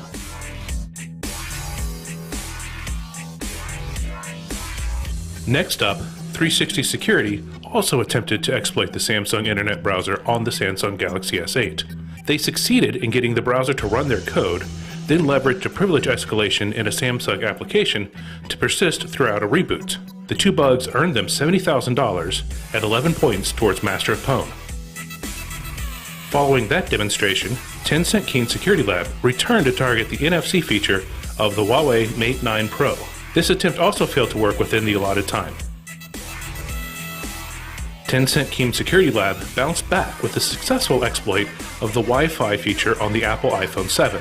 They used a total of 4 bugs to gain code execution and escalate privileges to have their application persist through a reboot. All they needed us to do was connect their target phone to their Wi-Fi network. Their exploits took care of the rest. The Wi-Fi bug earned them $60,000, and the persistence bonus added another $50,000, bringing the total for this round to $110,000 and 11 Master of Pwn points. And for those wondering, yes, we did update the iOS to 11.1 prior to the contest. The Tencent Keen Security Lab was once again on the clock as they targeted the Safari browser on the Apple iPhone 7. It took them just a few seconds to successfully demonstrate their exploit, which used only 2 bugs, one in the browser and one in the system service, to allow their rogue application to persist through a reboot. As the second finisher in the browser category, they earned only half the cash at $45,000, but still owned the full 13 Master of Pwn points. Richard Zhu, also known as Fluorescence, also targeted the Safari browser on the iPhone 7. His short demo earned him $20,000 and 10 Master of Pwn points. He used a bug in the browser and an out-of-bounds bug in the broker to escape the sandbox and execute code. The short demo earned him $20,000 and 10 Master of Pwn points. Our final entry for day one saw Tencent Keen Security Lab perform a baseband attack on the Huawei Mate 9 Pro. They successfully demonstrated a stack overflow resulting in code execution on the baseband processor. They modified the IMEI, which could cause wide-ranging service disruptions if done in the wild, and requires a firmware update to fix the underlying issue. The demonstration earned the team $100,000 and 20 additional Master of Pwn points. This concludes our first day of Mobile Pwn2Own 2017. Tomorrow looks like an action-packed day as well, with contestants targeting browsers on 3 handsets and another baseband exploit. We'll see you then.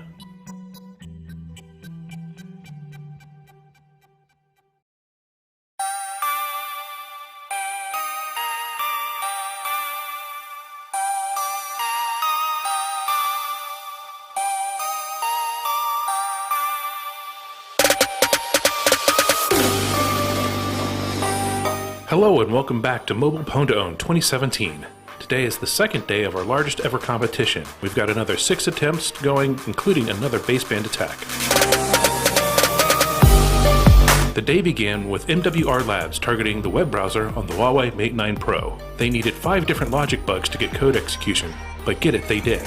The successful demonstration earned them $25,000 as a late entry in the browser category and 10 more points towards Master of Pwn. Next up was 360 Security targeting Wi-Fi on the Apple iPhone 7. Here's where things got interesting. After a successful demonstration, things got a bit murky in the disclosure room. 360 Security used 3 separate bugs to exploit Wi-Fi on the iPhone, but one of those bugs was submitted in a previous attempt at the contest by a different competitor. Still, the other 2 bugs counted for a partial success, earning them $20,000 and 6 points towards Master of Pwn. While the intrigue of bug collisions is certainly interesting, let's not overlook the fact that 360 Security demonstrated an exploit that exfiltrated data from an iPhone just by connecting to a Wi-Fi network. MWR Labs was back to show us they find bugs in bulk. They used 11 different bugs plus some features to get code execution and leak sensitive data on the Samsung Galaxy S8. Their exploit chain started in the Samsung Internet browser, then leveraged a bug in Google Chrome and several other Samsung applications to install an APK. which allowed them to achieve persistence throughout a reboot. This impressive entry represents the longest exploit chain seen in Pwn2Own history and earned them $25,000 and 11 Master of Pwn points. The team from 360 Security returned for their own attempt to exploit Safari on the Apple iPhone 7. They succeeded by using a bug in the browser and a bug in the system service to exfiltrate data. The late entry in the browser category earned them $25,000 and 10 points towards Master of Pwn. Team MBSD decided to withdraw their attempt on the Samsung Internet browser from the competition. In our final entry of the contest, Ace has successfully demonstrated a baseband attack on the Samsung Galaxy S8. He used a stack buffer overflow, which resulted in code execution. This enabled him to write persistent data to the handset. The exploit earned him $50,000 as the second baseband winner and 20 points towards Master of Pwn. That brings to a close Mobile Pwn2Own for 2017. As our largest mobile contest ever, we couldn't be happier with the results. A total of 32 unique bugs were submitted to the program over both days, and contestants were awarded $515,000 and multiple phones. Of course, no Pwn2Own competition would be complete without awarding a Master of Pwn, and the team from Tencent Keen Security Lab won with a total of 44 Master of Pwn points. It was certainly well deserved as they demonstrated some very unique exploits. That wraps up Mobile Pwn2Own for 2017. It's been a great couple of days with some amazing research. We'll see you all next year.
Thanks for having me. I'm Tom Signorella. I'm the director of the Security Coordination Center for Adobe.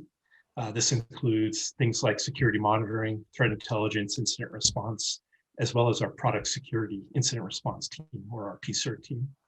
And our PSIR team drives the Adobe Vulnerability Disclosure Program, provides customers, pen testers, partners, security researchers with a single point of contact and a consistent process to report security vulnerabilities identified in Adobe products.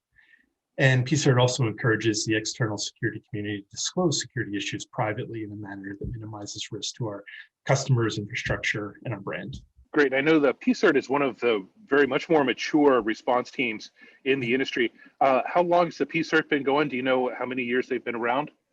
Yeah, well, we appreciate you saying that. It's been around for longer than I've been running it for. I believe at least 10 years it's been in place for, if not even a little bit longer than that. So what are your thoughts on the Pwn2Own contest? So back when Pwn2Own was launched, back in the day at CanSec West, it was an innovative contest that immediately got a lot of attention. The idea if you can pawn a device, you can take it home, right? Since then, the contest has grown, and it's been really great to see how it's evolved and helped organizations better collaborate with security researchers, as well as the resulting research that's come from that that's helped enhance the entire industry's defenses overall. So Pwn2Own was the original, big hacker contest. And again, it's just great to see it continue to make a positive mark in history and on the industry. So looking at this year's contest, are there any targets that stand out to you this year? Yeah, given all the time that we've spent in web conferencing this past year, it makes sense to have something like enterprise communications added as a new category.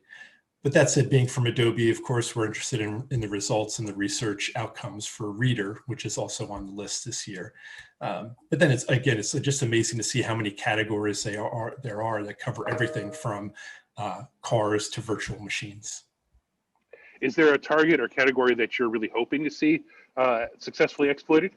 Yeah, there's nothing in particular or category per se. Again, we're just looking forward to seeing the entire contest and what the researchers are doing and focusing on, and kind of what research stands out this year. So this year, Adobe has decided to partner with ZDI. Why did Adobe decide to do that for Pwn2Own this year?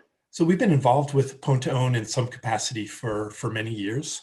We've also had a great partnership with ZDI and Trend Micro over the years. And so with the continuous evolution and increase in volume, sophistication of the threats, we thought now was a gooder time as any to play a bigger part in the contest. And we look forward to the collaboration for years to come. Great, as do we. What does Adobe really gain from the Pwn2Own contest?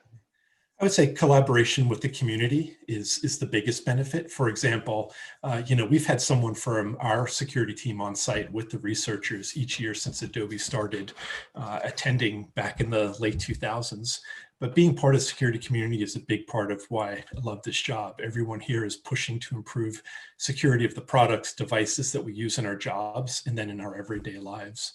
So through this contest, we get to work with key partners like CDI, CanSec West, and other awesome contributors, researchers to the contest. And it's a worldwide collaboration, and it's a great thing for us to be part of. And we're happy to see you here. Now, I know in addition to participating in Pwn2Own and partnering with ZDI for Pwn2Own, that Adobe does a lot more than that to engage security researchers. What are some of the other things that Adobe does to engage the research community? Yeah, so Adobe recognizes that the security community in itself is a force multiplier in our quest to provide safe and secure experiences for our customers. To that end, we welcome contributions of those researchers and strive to provide the best vulnerability disclosure experience we can to them. So as you mentioned earlier, we have a really solid PSIR team that works directly with researchers, whether it's through our bug bounty program on HackerOne or through direct communications that come into our PSIR mailbox. And whenever possible, we want to share that research with the community, our point of view, our latest projects, keynotes and so forth. And then lastly, we're always looking to reevaluate that program to see what makes the most sense for everyone. And we want the researchers to engage with us on that as well. Now, I know Adobe has worked over the years to improve the security of all of their products.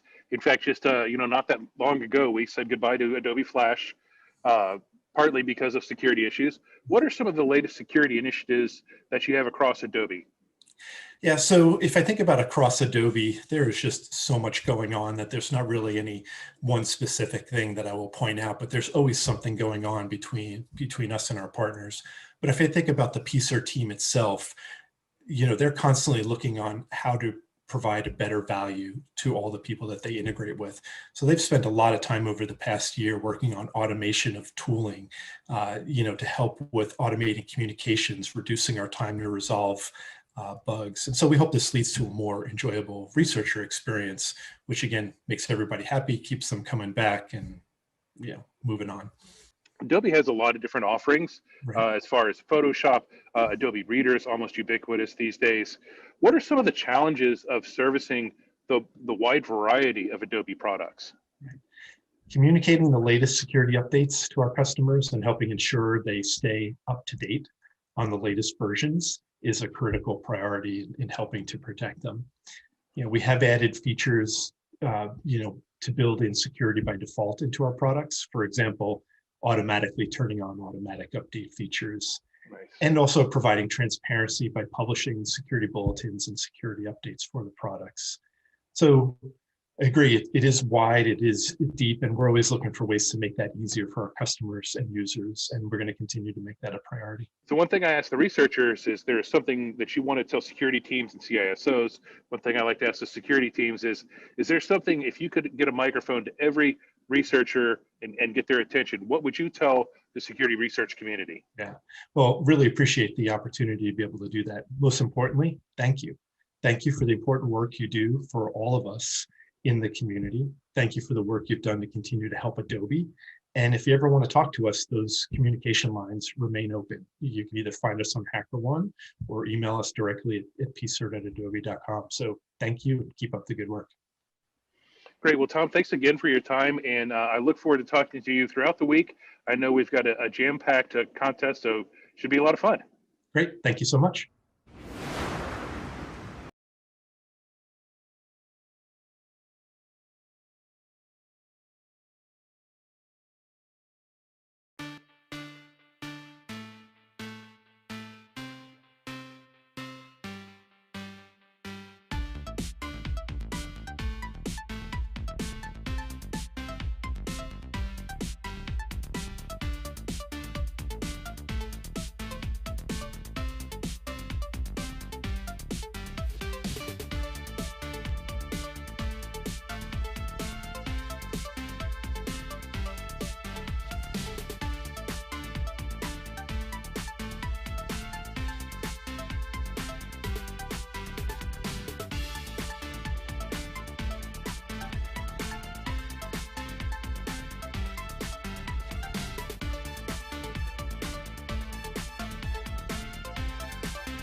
Hi, everyone. We're back. Dustin Childs here with the Zero Day Initiative. PWN 2021 continues. If you're like me, you're probably still shaking from that last attempt. And we can confirm it was a legit. It's a tough act to follow for our next contestant, but Zoom was hacked with a 3-bug chain. We confirmed that. 0 click on the target, code execution. All good, all 0 days. They won $200,000 in 20 master opponent points. So that's really cool. However, that's not the end of the contest. We've got a lot of great exploits to come, including what you're about to see. Windows 10 local escalated, easy for you to say. We have a Windows 10 local escalation of privilege attempt. It's by, let me make sure I get the name right, by Dalian from Palo Alto Networks. He will be attempting this on Win 10, and if he's any kindness at all, they'll do it quickly, and it won't fray my nerves, because that last one, whew, I'm still shaking a little bit. But I can, so Abdul, I'll hand it over to you and let y'all run the attempt.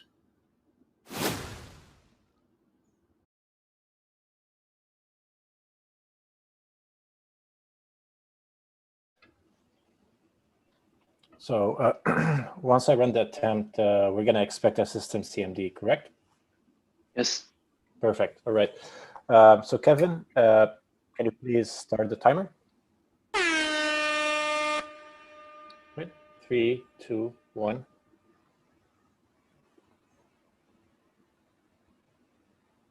All right. It's doing things. It seems to be working. Always a good start. Second time.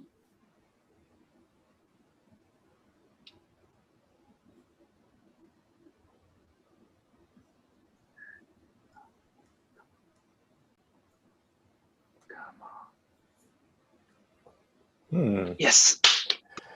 It looks like a, let me verify.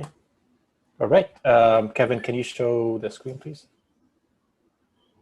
Showing the screen now. Hopefully we'll get a better look at it, because that sounds like a successful attempt. Nice job. That looks good. Nicely done. Congratulations.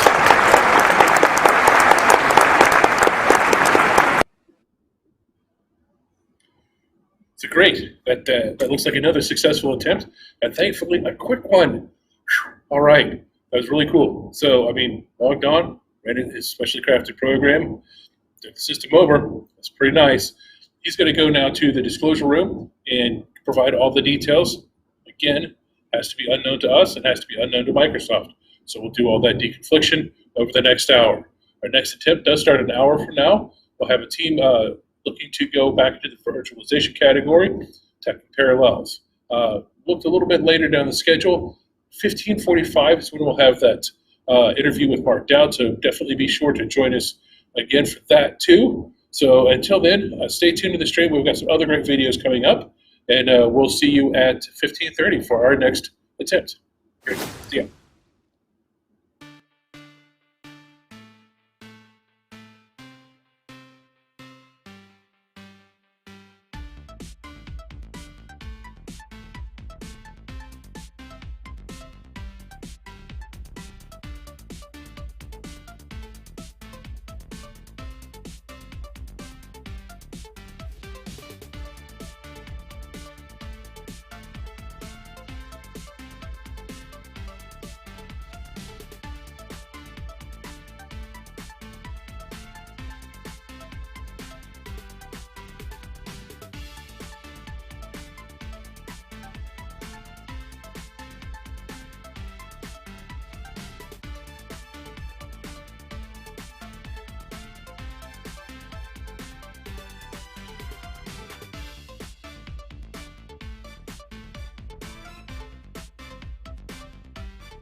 This video covers an exploit chain composed of 2 vulnerabilities to achieve remote code execution in an implementation of the DNP3 protocol, which is used by industrial control systems to communicate between master control stations and other units and devices. This exploit was demonstrated at PWN2OWN Miami by the team of Tobias Shanowski, Nicholas Breitfeld, and Ali Abbasi, where they used it against the Triangle Microworks SCADA data gateway. Triangle Microworks has patched this vulnerability and assigned it CVE 2020-10611 and CVE 2020-10613. Both of the vulnerabilities affect the SCADA gateway core library. The first bug leaks uninitialized memory from the target system.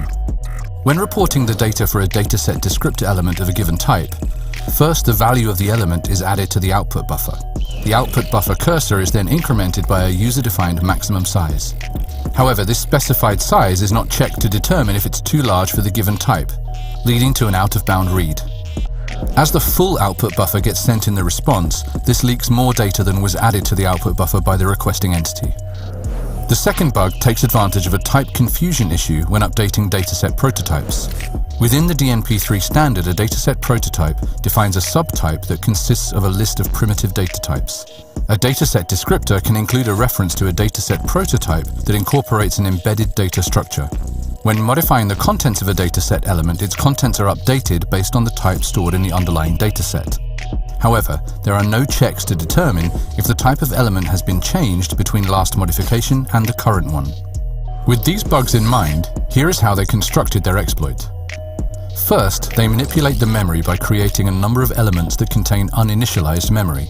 Then, they trigger the out-of-bound read condition to leak pointers from uninitialized memory back to the attacker.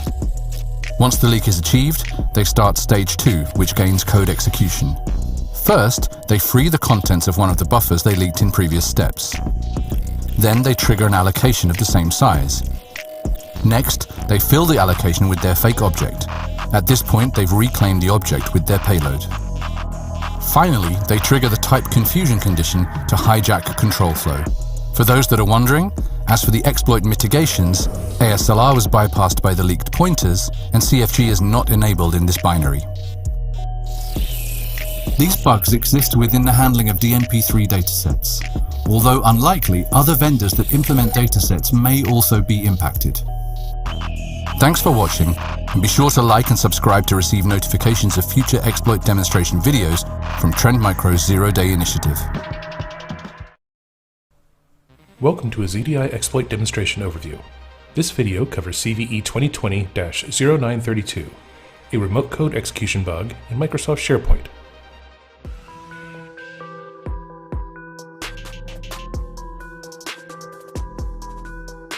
We begin by verifying the patch version of the target SharePoint system. We also ensure the service is started and listening on port 80.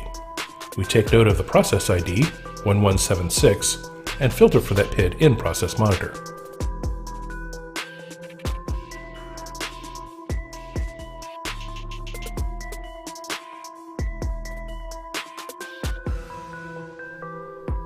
We open our web browser and log on to SharePoint as user 1.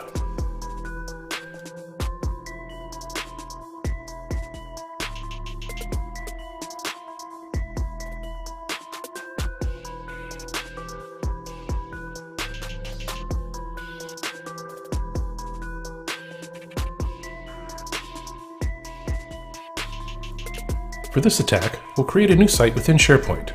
We name this site My New Site 1.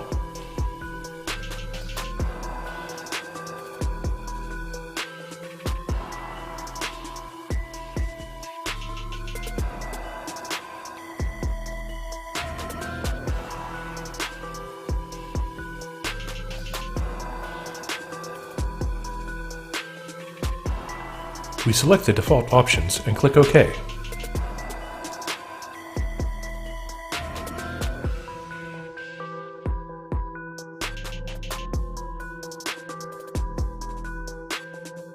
With the site created, we open a command prompt to run our POC. This takes several arguments from the command line. Base URL, which is the target SharePoint site, username, in this case user1, the password for the user, the domain of the SharePoint server, and finally, the remote path of the payload file.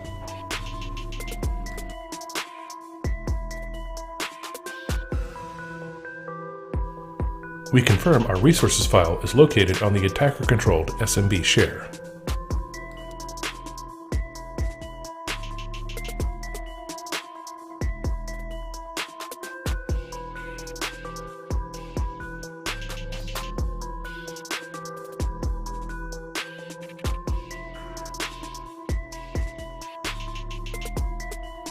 We use all of these variables to construct the command to run our proof of concept.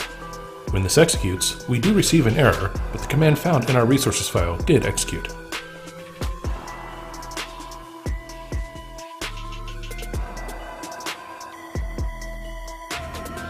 The Process Explorer shows we were able to create a file in the temp directory.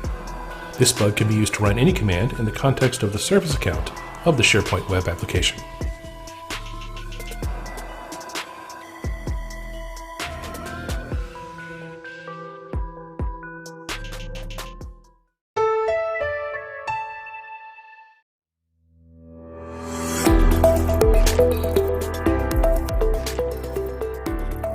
In this video, we'll show you a proof of concept of an attack on a serverless system that demonstrates how dangerous the implementation of bad code could be.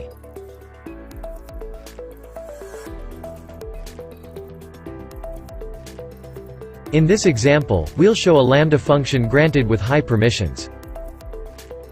This Lambda function was originally developed to stop an Amazon EC2 instance. After passing the instance name as an input, the instance is stopped.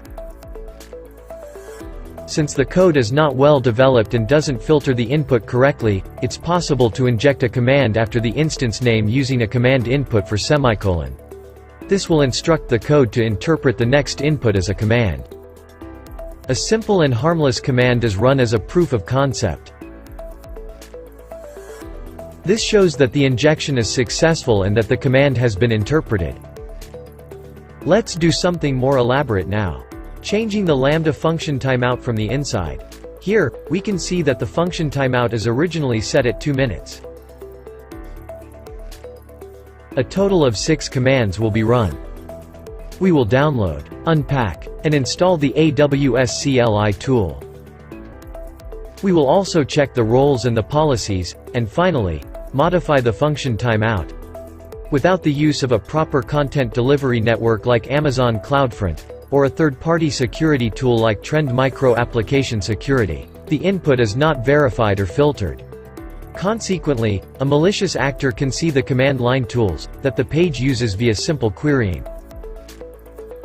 We then inject a shell command that downloads and installs the AWS CLI tool. As a proof of concept, the CLI tool changes the function timeout to the maximum duration. From 2 minutes it is changed to 15 minutes. After the function timeout is changed, an attacker can perform other malicious activities such as privilege escalation or data exfiltration. To learn more about security considerations in serverless environments, visit www.trendmicro.com and read our research paper, Securing Weak Points in Serverless Architectures, Risks and Recommendations.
Hello, everyone. Dustin Childs back with you for PWN2OWN 2021 here at our fabulous Austin office, where we're coming to you from Austin with love. We've had a great contest so far, and we just confirmed that last exploit, so that local escalation of privileges on Windows 10 used a race condition, legit, $40,000 for master opponent points. Awesome job on there. Next up, we've got another entry in the virtualization category. Now, we saw one Parallels entry this morning, kicked off our day with that. Here we have another one, Sunju Park, also known as Grigorici, I believe is how you say that. He will be attempting to exploit Parallels as well. On the line here is another $40,000 and 4 more master opponent points. Again, because I have successfully hidden our budget director, we're paying full price for every round. So good news on that. Without any further ado, though, I want to see what he's got to offer. So, Abdul, why don't you run us through the exploit?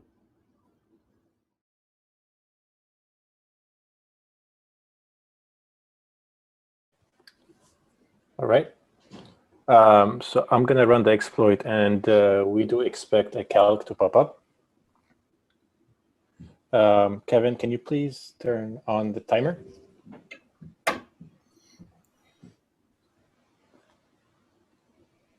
right. 3, 2, 1. Let's go.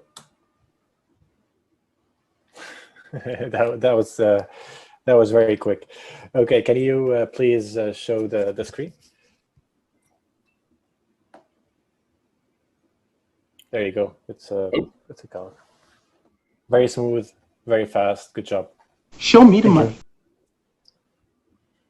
Right, you can stop sharing now, Kevin. Congratulations. That's a success.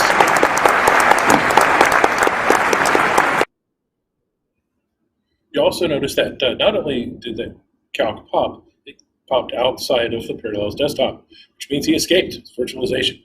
Great job. Now they're off to the disclosure room to talk about the details of the bug, what exactly happened. Again, 0-day contest. We had one Parallels already. It's the same bug. It's different bugs. We'll find out shortly. Stay tuned on Twitter, and you'll see whether we confirm or report a partial or whatever we happen to find out in the details. At the ZDI is our Twitter handle, and follow us on the blog too. We'll be posting updates there. But don't go away. I've been teasing the interview with Mark Dowd all day. It's coming up next, starting at 15:45 Eastern, here in just about 10 minutes or so. We'll have that interview in its entirety. It's almost half an hour, so it's a lot of really good content, a lot of really good information. Excuse me. So our next attempt will be at 16:30, and that'll be PWN veteran Manfred Paul, and he will be doing a local escalation of privilege on Ubuntu desktop. So definitely come back for that, and enjoy the interview with Mark Dowd. I'll see you at 16:30 for our next exploit. Until then.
Hi, I'm Dragasri from CanSec West. We've been working on a project here for a little while to document exploit Hall of Fame. We'll really include tools, mitigations, really I'll look at all the offensive technologies over the last decade and a little bit before that have been changing so much, and I think there's a lot that needs to be documented there. So when it came to this, the first name that I thought of to get input on and to seek counsel on, and probably the first person that should be inducted into this kind of a Hall of Fame is my friend Mark Dowd, who came and graciously chatted with us about his background, gave us a few stories and some suggestions on the kinds of things that should be in a Hall of Fame, and maybe a little bit of crystal ball gazing about where offensive technologies are going in the future. So please welcome him. Well, I guess in the late 90s, I was in high school and just was fascinated by it based on more or less the movie Sneakers and also a documentary I'd seen about hacking at the time. And then, so I sort of started looking online and looking at resources, and before long, you know, you get connected to IRC and all that kind of thing, met other people. And back then, of course, it was not really an industry as much as a small set of hobby groups. It wasn't clear at the time, as silly as it seems now, that it would be this enormous industry. It just, actually, I thought I was likely just going to be a developer and have this on the side as a hobby. But yeah, after school, I went to university and still was interested, and then took a job doing vulnerability research as a career at ISS, which was subsequently bought by IBM. So that's Internet Security Systems, not the space station. And so we, I worked there. I moved to Atlanta for a while. Worked with Neil Mater, who is a phenomenal talent at reverse engineering and exploitation and all that kind of stuff. Other people, Caddis and several others, and people that I'd sort of known off IRC and interest groups. And so yeah, I was focusing at the time mainly on Linux and Linux-based systems, and then kind of switched over to Windows when it became apparent that I might be obsolete if I didn't. And continued doing that for a number of years, and eventually I started my own company, Azimuth, which where I could take that experience and, you know, build on it. Two of the people I'd met over my early career, which was John McDonald, and through him Justin, we wrote a book just before we started the company that sort of was attempting to be a taxonomy of how to find vulnerabilities and what kind of vulnerabilities existed in code at that time, and what kind of things you should look out for and things like that. And so with that being well received, that's when we're like, okay, maybe I can do a company and you know, go out on my own. So I've been doing that ever since, I suppose. And the company was acquired by L3 3 years ago, and I'm still here. At the time, ISS had a group called ISS X-Force, and our charter really was to find vulnerabilities and publish them in much the same way Project Zero does now. It was much smaller in scope at the time. There wasn't as much money around and as much, I guess, global interest in security vulnerabilities. So it was, you know, a little bit more restricted, but there was several other groups like us in competing companies like Covert Labs and NAI, EI, which was a security company at the time, and, you know, NGSS, various other security companies that ran little research labs like this. So it was a fun time, and basically we'd publish vulnerabilities, we'd write papers now and then, speak at Black Hat or CanSec West and, you know, other industry conferences about like various exploit techniques and mitigations and things like that. So tell me a little bit more about your time at Azimuth. You're a successful entrepreneur as well as a brilliant expert, right? Yeah, okay. So we decided to start up Azimuth, like John McDonald and I, and we weren't really sure how it was going to go, but we kind of thought that we could, try and make this security consultancy initially, and that if it didn't work out, then we would probably be able to get jobs at, some other security company. But while we were fairly young, we could give it a shot. So we tried it out initially, just doing a little bit of consulting for like banks and a few vendors and stuff like that to get moving. And really what we wanted to do was be able to attract really good talent, and that's a difficult thing to do.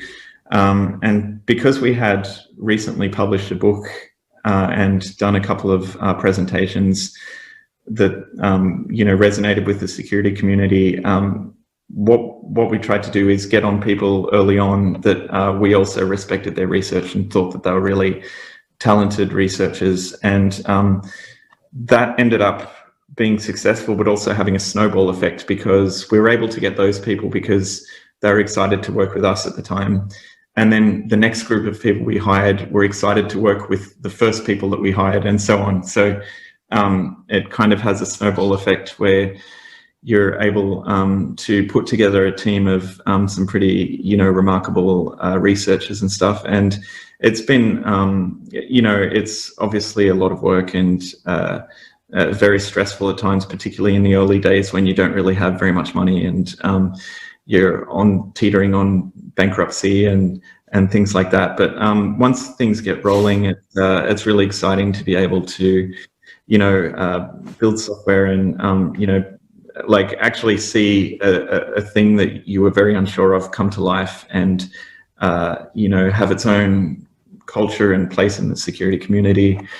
And so, yeah, it's, I wouldn't say really I'm a good entrepreneur.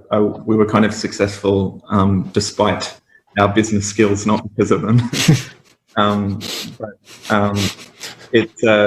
It's been a fun ride and obviously, like I said, quite stressful at times, but also can be quite fulfilling.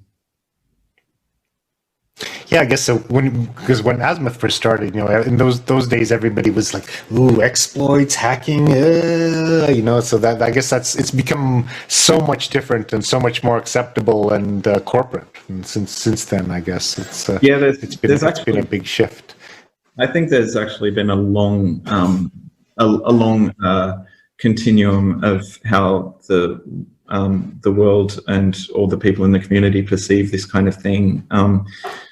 My earliest recollection of really this being put to the test was probably, the iDefense and those kind of things that started doing bug bounties back in early 2000, and not really bug bounties like you see today, like Bugcrowd and HackerOne per se, but more like targeted third-party vendor research. And that was a big deal at the time. And then,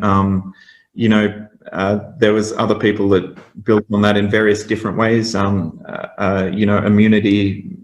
Dave Vitale's company did a product where, they were sort of offering exploitation framework that was an alternative to the free options that were available, like Metasploit.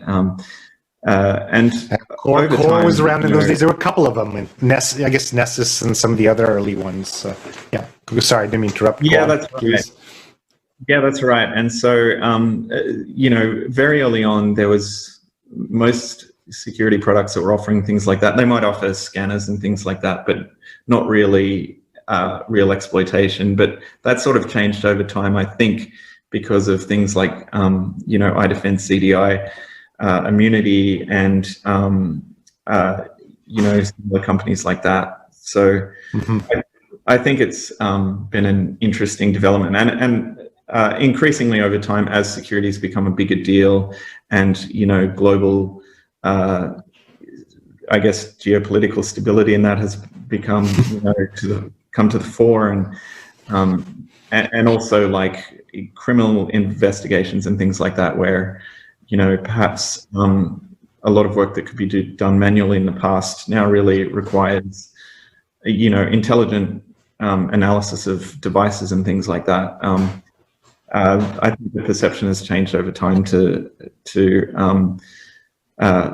see that some of that is necessary, although it's a very polarized topic that is very often rehashed on social media.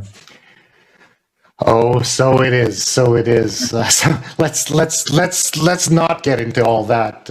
I had to list some canned questions here. I mean, the background to all this for the folks on the stream is that we've been working in the background to try to work on a kind of exploit hall of fame and document what's been happening in the last decade. And there's been a lot of stuff that didn't really get a lot of press, but actually I think was significant and deserves some kind of notice and notification. So we've been working on that with a bunch of folks. So we had some kind of questions focused for you towards that effort there, because we're trying to document exploits. So, like the first one was, so if you think back in the last 10, you've got this long pedigree of bugs that last more than 20 years now, but been looking at the last decade. What were the most memorable exploits that that you think folks should be talking about and folks should know about?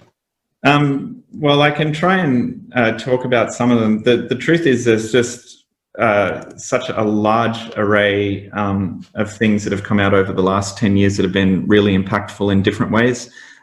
Usually either because of the, the effect that they have, like, how much of the internet is affected by them, or because they're particularly clever kind of vulnerability, perhaps a new vulnerability class, or perhaps they have a very clever exploitation technique. And there's so many to talk about. There's a couple that I can think of mentioning, offhand. And again, this is not by any means, a complete treatise of this. But, yeah, so I think a lot of the last decade has been, dealing with a very significant move to mobile devices. So I think mobile vulnerabilities have been at the fore for a number of years. And so, there's been some really interesting vulnerabilities in that respect. Several years ago, there was a couple of Broadcom based ones. There was one from Project Zero, but also another one, Broadcom, that was discussed at a conference where, people doing over-the-air exploitation. Also, Ian Beer actually did as an iOS one that. Oh, Ian Beer's Wi-Fi, that was a tour de force. I have to say. I mean, I'm kicking myself for not putting that one on the list, because that one was you've got to put up there. It was an amazing exploit, just the whole chain, everything you do, the impact, everything about it. I think that one was a seminal piece of work. Yeah, that's right. So, yeah, I completely agree with you. And so ones like that have been really interesting. I also think actually Natalie Silvanovic and Salo from Zero have done a series of really interesting remote attacks against various messaging apps, primarily on iPhone and Android. They did a really impressive discussion about iMessage, but they've also discussed more recently vulnerabilities in a number of other messaging apps. And, some of them were kind of RCE ones, like the iMessage thing they did, which was really impressive. But then also some of them were like logic things that, essentially involved fooling a state machine so that, your messaging app might answer a call that you never answered and turn the mic on, or things of that nature. So that's been a really interesting area to watch, I think. You're absolutely right. Natalie's work is a tour de force. She deserves to be inducted into any Exploit Writers Hall of Fame with her long body of work. But I think with the shift to mobile, we've also seen the race between mitigations and exploit developers going on. What are your opinions on that? So I think you're right about obviously the cat and mouse game of mitigations really has turned up in the last decade, because before that mitigations obviously came out, but they were kind of few and far between. And they were also quite immature compared to, what's available now. Now vendors are pouring lots of money into very aggressively trying to mitigate exploits, and also isolating isolating privileges and things, such that assuming that you are able to successfully exploit a particular program or service, that you can't actually do anything useful with it. So you know, a lot of the security, I would say, like in terms of like exploit mitigations, you know, obviously there's been ASLR, and then a lot of work on heap hardening, in particular, you know, poisoning blocks and isolation, not just at the OS level, but the browser level has done a lot of work in this area. More recently, because ROP became such a successful exploitation strategy, you know, there's been various CFI and, you know, in particular PAC, I would say, kind of mitigations. And so those have been increasingly, you know, raising the bar to prevent people from doing anything useful should they be able to exploit something. But the isolation has also taken off a great deal. You know, we used to, I can't remember exactly what year it was. I think it was around 2008 or something. They started introducing sandboxing into browsers. But since then, you know, a lot of processors use some kind of sandbox. And then more importantly, perhaps, is the, you know, the use of hypervisors and secure levels and things like that to protect the operating system itself, and to be able to, you know, analyze it from, you know, from a higher perspective. And those have been really, there's been a really big driver in those over the last few years on mobile to some extent, but more desktop, I suppose. And, you know, I guess that's going to continue. And then lastly, mobile, the thing that made them initially quite challenging and continues to make them challenging, I suppose, is because they're a much more constrained ecosystem than say the desktop was at the time. They were able to, you know, do other things to prevent, you know, that environment from being tainted, whereas desktops were more freely configurable and changeable and things like that. So in particular, yeah, it's more of a Wild West on desktops, right? You've got lots less control, lots of other things that can go in there. So yeah, and I think that's changing. I think that's changing now to mimic the mobile space more. But you know, things like code signing, like code attestation, is a huge impact on being able to do something useful with a vulnerability, and also being able to, you know, get code execution should the machine be rebooted, like persistence kind of thing. So those kind of things are a really big deal. And one other thing I noted actually in a keynote in 2019 when we were still allowed to travel was that what vendors are doing now is also increasingly focusing on what I would consider post-exploitation mitigation, so that assuming in the past, it's always been more or less, if you compromise this process, you can gain complete control of a device. And then it became, well, if you will sandbox that process. So you now have to be able to break out of that sandbox and get kernel access, but then you had complete control of the device. Increasingly, that's not true because of post-exploitation mechanisms such as that usually employ things like hypervisors. But you know, you've got like KTRR in iOS, where you know, at one point in time it was very you know, you would be going for code execution in the kernel, and then that became a bit untenable due to kernel protection. So then it became okay, but you can read and write kernel memory, which is nearly as good. And then that has been restricted again with KTRR to be like, okay, you can, if you get read and write access to the kernel, you can only read and write some of it to some of it. And critical data structures are, you know, inaccessible unless you have yet another vulnerability. And Microsoft is similar, you know, using Hyper-V type isolation so that if you get access to the kernel, you can do a whole bunch of things. So I think that is what has made mobile very challenging. over the last few years. And because mobile are using ARM, obviously ARM has been putting a lot of work into, hardware-based mitigation such as PAC, data pack now, and then memory tagging, which is coming soon. Mitigations like that that just really make memory corruption a difficult challenge, and will probably result in a lot of vulnerabilities being unexploitable. I think, we've kind of watched a lot of that over the PWN2OWN competition as the vendors, they come up, it's like, take a look at the evolution of the sandbox, it's like a ball of duct tape where they keep putting a Band-Aid of a mitigation on top, and, somebody exploits this, and then they get another Band-Aid and put it on top of that, and, eventually get this big giant ball of bubble wrap that you wrap around your code, but, there's still usually a way around it. But I think what we've seen from the exploits in PWN2OWN at least is it used to be that we had M&M security, right? Everything was a hard, crunchy shell. As soon as you got through that, you got the soft, chewy center, and the world's your oyster. You can get through.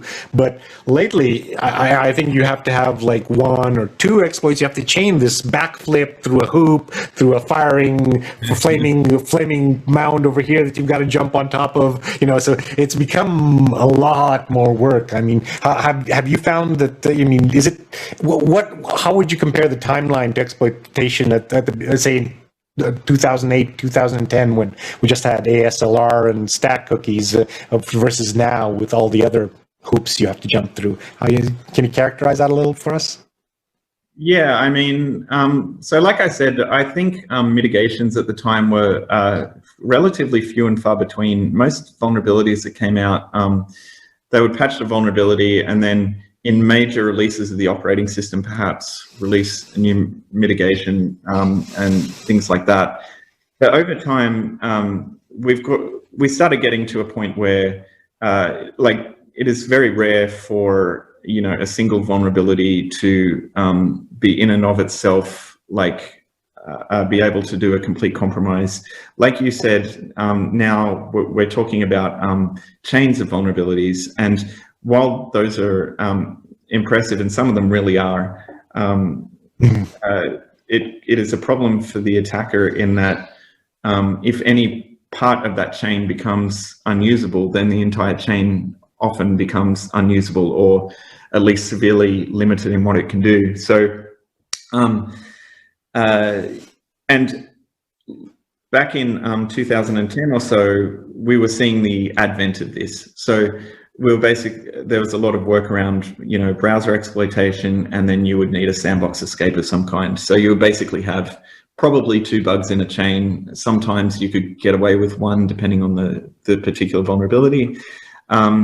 But as the attack surfaces were more carefully segmented, and additional layers of isolation were taking place, like I said, not just sandbox, but perhaps a hypervisor for the operating system, or post-exploitation mitigations, you often need to be able to achieve a particularly useful result, perhaps 3 or 4 vulnerabilities, depending on what you're trying to do exactly. So that basically raises the cost for the attacker greatly, and also increases the risk of the attack being, detectable, because there's so many moving parts, and if one of them goes particularly wrong, then it's easier for the vendors or for AV or whatever to pick up that an attack has taken place. Here's a strange off-the-wall question. Do you find that it used to be that the lone wolf would be able to code and exploit from end to end, and now I see pretty much everybody who wins or does a thing has always got a team where one guy does one thing, he's the fuzzer guy, another guy's the ROP expert, So we've seen a lot of these sort of multifunctional teams are really required to build up an exploit these days. How would you do you think, what's the average team size now versus then? It depends on what your goal is exactly, but I would agree that to build an entire chain, often you do need several people. individual people can build entire chains still, and people do it from time to time. I think, you know, Luca Tedesco has done it several times for iPhone, and, you know, various other people like that. But like, usually I would, increasingly as time goes on, it makes sense to have people that specialize in each individual part. So you might have, like you suggested, a guy that does kernel stuff. You might have someone that does fuzzing or browser exploitation specifically. And so for you know, a given client side chain, I would say that like a team of like 3 or 4 people would be like relatively normal. So I've got 2 more questions for you before we wrap up. One is the expect one. So what was let's think back. What's the funniest exploit you remember? What's the the most like, oh my God, stupid, or I can't believe that was an exploit, or? I'll have to think about it more. The one that immediately comes to my mind is probably the kind of go-to fail one that was in the Apple crypto code, where it was clearly a cut and paste of a go-to condition, and essentially it allowed it to, you know, bypass an entire crypto mechanism. And once it's pointed out to you, you're like, oh man, that is so stupid. But like, yeah, it's not as obvious if, you know, you were just glancing through the code. But it was such a like significant vulnerability, and also, yeah, it was just kind of funny because of you know, the nature of how obviously, you know, it was a miscut and paste, and so I guess I would say that one. Good answer. And the last question is, where do you think exploitation is going? I mean, I was just talking offline with Ilya. We were talking about deserialization bugs. Where do you think are the hot grounds and the hot spots? You know, let's focus on your particular. I mean, I consider you the iOS expert. And where do you think we're going to be going with bugs in the next decade? Well, there's a couple of answers to that, I think. As we were talking about before, like ubiquitously deployed memory integrity is making things really difficult for memory corruption style vulnerabilities. Not to mention, you know, improvements in like compiler technology or using, you know, memory safe languages and things like that. I think exploitation of memory corruption vulnerabilities going into the future, a lot of them pretty soon will perhaps not directly gain code execution, but will be able to achieve some effect that's useful. You know, perhaps performing data-only style attacks.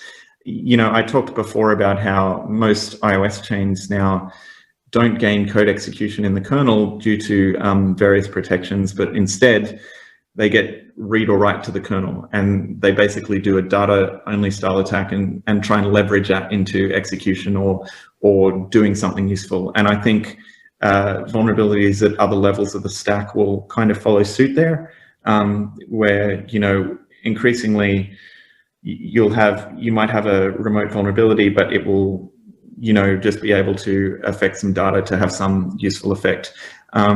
You know, and this also includes perhaps logic style vulnerabilities, like I mentioned before with, you know, some of the bugs Natalie blogged about recently with chat style apps. Like perhaps you can't gain remote code execution with a particular bug, but you might be able to turn on the microphone surreptitiously or something like that. And that's a useful effect, but not, you know, not code execution. So I think there'll be increasingly kind of vulnerabilities like that.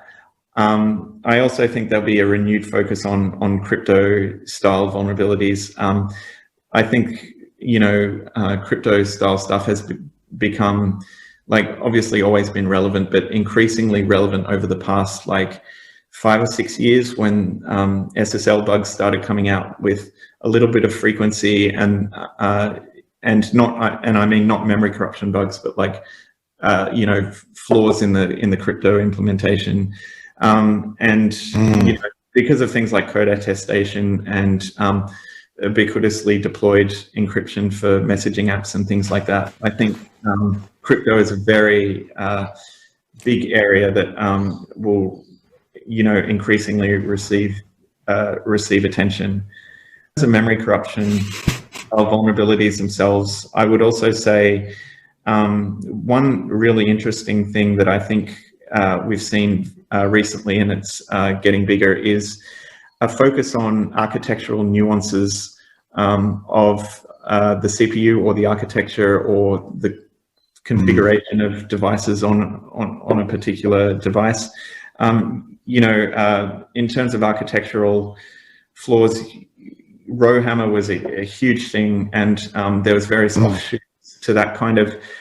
Rowhammer was like an observation that you can purposely create this particular vulnerability by exploiting essentially unreliable memory, but like that kind of spawned a field of research that went for years, where there was like variations of that attack.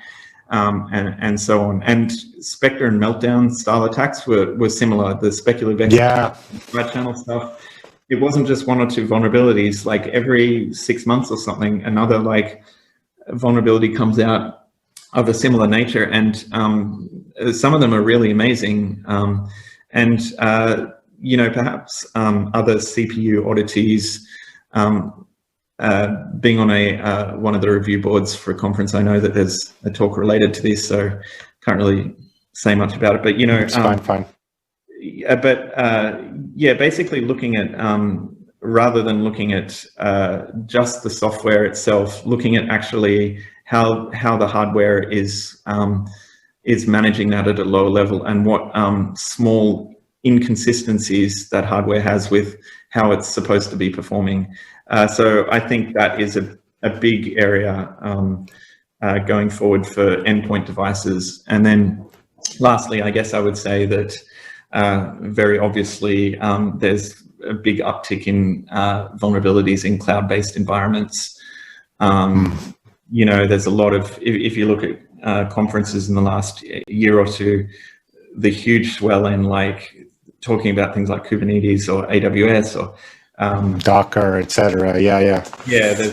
There's just a lot of. I think I completely agree with that, because as we go, as everything starts to switch more over to that, that's going to become more critical and important there. And you actually I lied. I'm going to ask you one more question about that area too, because I think that looking at the synergistic area, that's a really good point to look at it. But going back to something you said earlier, how important, especially with iOS, how important do you think our baseband attacks are? Are we going to be looking a lot more poking at that baseband processor in there, as well as other bits of the hardware, as opposed to just the main software CPU? What's your guess? Yeah, that's definitely an area. So obviously there's been significant baseband research in the security community over the last 10 years. And that's only going to get bigger. Traditionally, the attraction of baseband style attacks is that a lot of the times they don't have as sophisticated mitigations and perhaps memory protections as the operating system. So that kind of makes it an attractive target. And not just cellular, but if you consider some of the other examples I pointed out earlier of good bugs over the last 10 years, in addition to cellular and baseband stuff, there's also like the Wi-Fi, Bluetooth chips and things like that. Like, exploiting, like there was a year or two where like everyone was looking at Broadcom and Marvel and, some of those. And again, that's a very attractive area because it's over the air, it's potentially silent, and usually the mitigations are a little bit more relaxed than they would be in the operating system. So definitely a lot of interesting things there, and a lot more to come.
Hey everybody, welcome back to PWN2OWN for 2021. My name is Dustin Childs, and the Communications Manager for the Zero Day Initiative. Happy to talk to you again about some of the amazing exploits today. Our last attempt was successful. We confirmed it was a great guest to host escape on Parallels. I believe it was a logic bug. Check the log for the details on that. Can't tell you that it won $40,000 and 4 points towards Master of PWN. Up next, we have a returning PWN2OWN contestant, Manfred Paul. He will be attempting to escalate privileges on Ubuntu Linux desktop. So it should be great. I think we saw one of these yesterday. We'll see one again today. See how it goes. Manfred's previous winner, so I'm expecting pretty good things from him. But let's not stick around and let's go find out and let's see what he does. Abdul, why don't you take us away and run that exploit for us?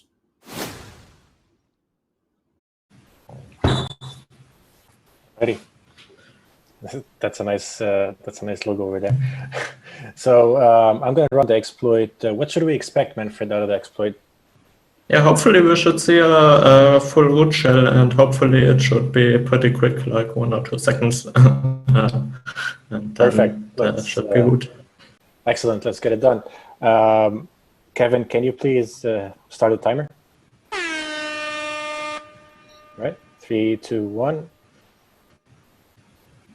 It's done. That was pretty quick. Can you share the screen, please?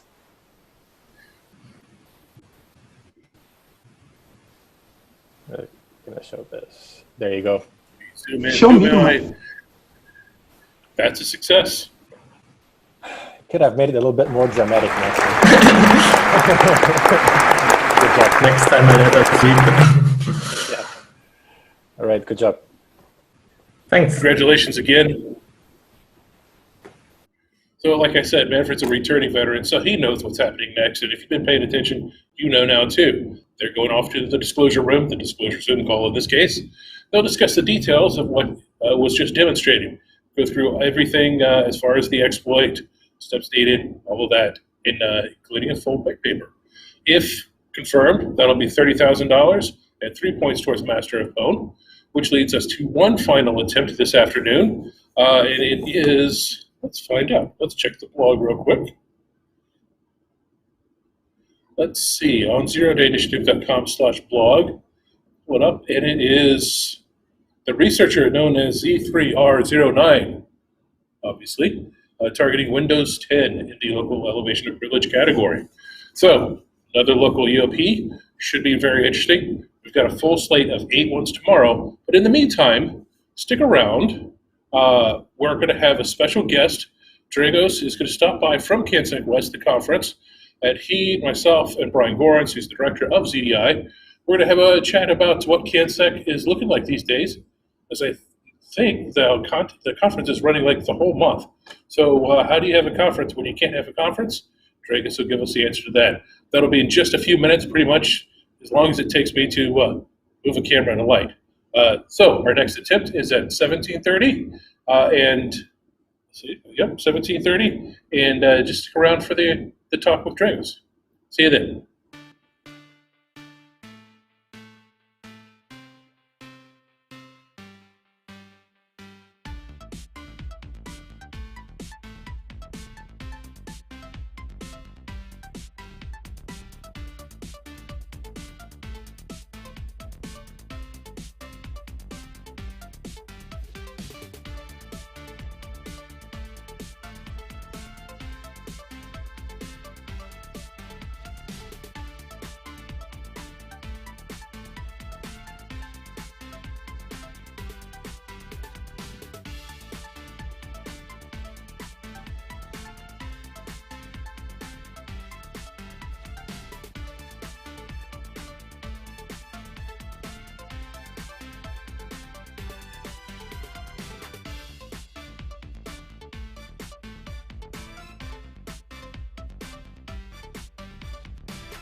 Hello, everyone. We're back, and I'm joined here by a couple folks shortly. My name is Dustin Childs. I'm the Communications Manager with the Zero Day Initiative. And, of course, PWN2OWN exists now here. We're in Austin and, of course, north of the border.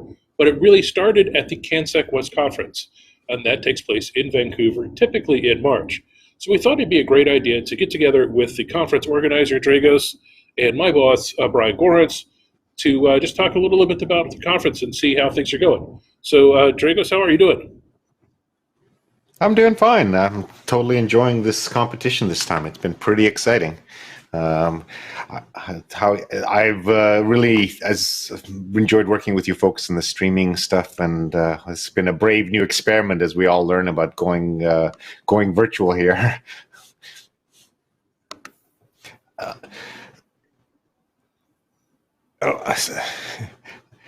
I guess I should tell you guys a little bit about what we're planning on doing for this upcoming conference. You know, as you guys know, we've all been experimenting with how to get this stuff to pivot and go virtual. So we're experimenting with a lot of things, including stuff today here on the stream. We're kind of making it an unconference this time. Instead, normally we kind of have, we have the PWN2OWN competition. Everybody's rammed into a room. We've got a speaking theater full of stuff and people everywhere, and it's kind of chaotic. That's not really, in my opinion, compatible so much with the virtual conference. It's nice to be able to go home and get some sleep and stuff. So we kind of took the old conference and we spread out over the entire month of April, and we're doing PWN2OWN. We're working with you guys for PWN2OWN this week, and we're doing sessions only on Tuesdays, Wednesdays, and Thursdays, and we're going to do about 4 or 5 hours each. And for the next 2 weeks, we're going to do mostly kind of traditional presentation type stuff as we normally get at the conference in the next week. And then the week after that, we're going to have a lot more panels and stuff. We're all trying to reach out and figure out some kind of duplication for that old in-person interaction. I know that I miss it terribly. I miss you guys, seeing you guys around, that's for sure. And so we're trying to get more activities that let people interact. So the really big experiment for us this time is we're trying two new technologies. One called GatherTown, which gives you kind of a positional audio, so you can kind of mingle in groups in a virtual space as before. And then we're doing another kind of virtual meeting kind of technology called AirMeet as well, which gives you kind of like a table metaphor so that you can sit down at tables with folks. And then possibly the bravest and most least well-defined part of our experiment is we're actually going to do VR sessions. So we're going to go and get people to wander around. We're going to try to see exactly where this technology is going. I think we're kind of just dipping our toes in it, and it's still very early days for a lot of this stuff. This stuff is changing weekly and daily, and new tools and new toys are always coming out. So it's an adventure as we continue on in lockdown. Yeah. How's the contest going for you guys? Well, the contest for us is going great. Brian, did you want to give the number? Yeah, I think at this point, I think if this win is successful, and I haven't heard the news if it is or not, then that'll actually put us over $1 million, which is the first time PWN2OWN will ever award over $1 million. We've been close before in the past when a lot of the teams from China were coming in. We were in the $800,000 category. But this year it's kind of gone a little bit crazy, and with the $200,000 prize monies for Zoom and Teams and for Exchange and all the additional attention that those products have gotten, since the lockdowns occurred, since the pandemic started, it's really driven researchers in that direction, and that's resulting in us delivering a lot of award money and prize money out to people, and we're very excited to hit that milestone. It's a first for us, kind of history in the making right now. Yeah, I'm excited about it. Our amazing. Current confirmed is 990,000. So, and we have all of tomorrow. So even if this attempt, for some reason, which I highly doubt, ends up being a duplicate or whatever, something will hit and we'll be over $1 million. So it's crazy. Yeah. Going back to your unconference, Dragos, yeah. I know when I heard that you were going to do CanSec the entire month of April, I thought you were absolutely crazy. But then the more you talked about it and the more you showed us some of the stuff, it made more sense to me. Can you what were you showing with the little icons where we were? Was that Gather Town? Where were you demo? Yeah, and that we're was going through Gather Town. that? Here, let me. Explain a little more. You know what? Actually, let's. I was going to say let's do this. I'll just bring this so I can show you a little live demo. So I should put in the obligatory plug here because if you guys want to register for this, we don't have to pay the catering costs, and we've made the registration cost only this year. So this is the most economical way you will ever get to see CanSec West here. So I'm going to just go over here, and you have to bear with. I'm doing this on the fly here as I do a demo. Let's do a capture here. Hold on a second here. Let's do this and fiddle. So guys, so as I said, we're using two technologies, and we're also doing another thing this time that we haven't done before, and that's we're doing a capture the flag as the time. So we're going to be doing some of these and some things. This is what Gather Town looks like. And this, okay. Hello. Are you going to work for me? No, you're not going to for me. So, well, I'll just give you guys the plug. Go check out the two new technologies you can check for at secwest.net/virtual. So if you go in there, see that the video and some of the stuff that to show you. I'm going to keep fumbling with this meanwhile in the background and try to get this going for you. So it's what we're trying is we've set up a structure where we've got a virtual hallway track where you can actually walk up to people, and as you walk away from them, the audio will fade and give you a lot more of that. They can kind of wander up to folks and speaking about. We'll how that works. These tools that we're using are really not even exist a month ago, or didn't even work very well. They didn't have mobile clients. They're being actively developed at a fierce pace right now. So they're a little bit and being very experimental. Try this one more time here. Let's show you. Yeah, I've actually done some of the beta calls with you, Dragos, and it's been quite actually interesting to see how people are trying to transform conferences into a virtual environment and still give the same look and feel, because that's one of the things people love most about conferences is, you know, the talks are great, they're always super informative, but the most important thing is the hallway track and meeting people and having conversations and making connections with people.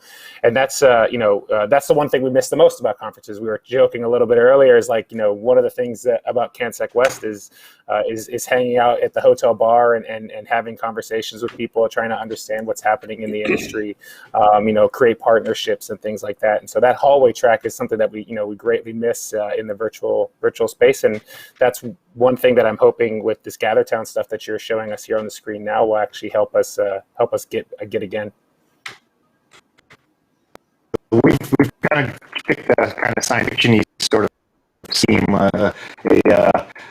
It's kind of space that we're setting up there, but it'll have multiple spaces. And the nice thing about GatherTown is that you can link it up and it'll to meetings. You can actually embed Zooms and other things. So this is kind of going to be the overall layer that we're going to use. And then we're going to be going to we're going to be doing some of the traditional kind of stuff with streams. We're going to be doing some of the stuff public streaming, but trying really to experiment with as much mingling technology as we have. I don't have it ready for you here today because we're still setting up, but we'll be using Alt VR, Alt Space VR for some of the meetings, and between those three, we'll see where they are.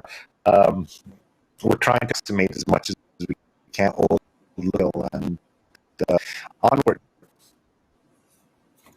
Yeah, I think it's going to be very interesting to see how everything plays out. I'm looking forward to it. And like you said, it really lowers the barrier for entry. Going to conferences traditionally is really expensive. You have the travel costs, the hotel, the food, and the conference fees. For this, the bill to get in the door is very, very low, so it really opens it up to a lot of other people. Moving forward, as we get back and everyone gets vaccinated, hopefully, and we get back into whatever the new normal looks like, what do you all think the future of conferences, not just CanSec, PACSec, but the future of conferences is going to look like? Are we going to see some sort of blurred augmented reality VR space in it, or is it going to? I mean, do we think it's going to go back to just the way it was, or do we think that there's more that we can do with the conference space?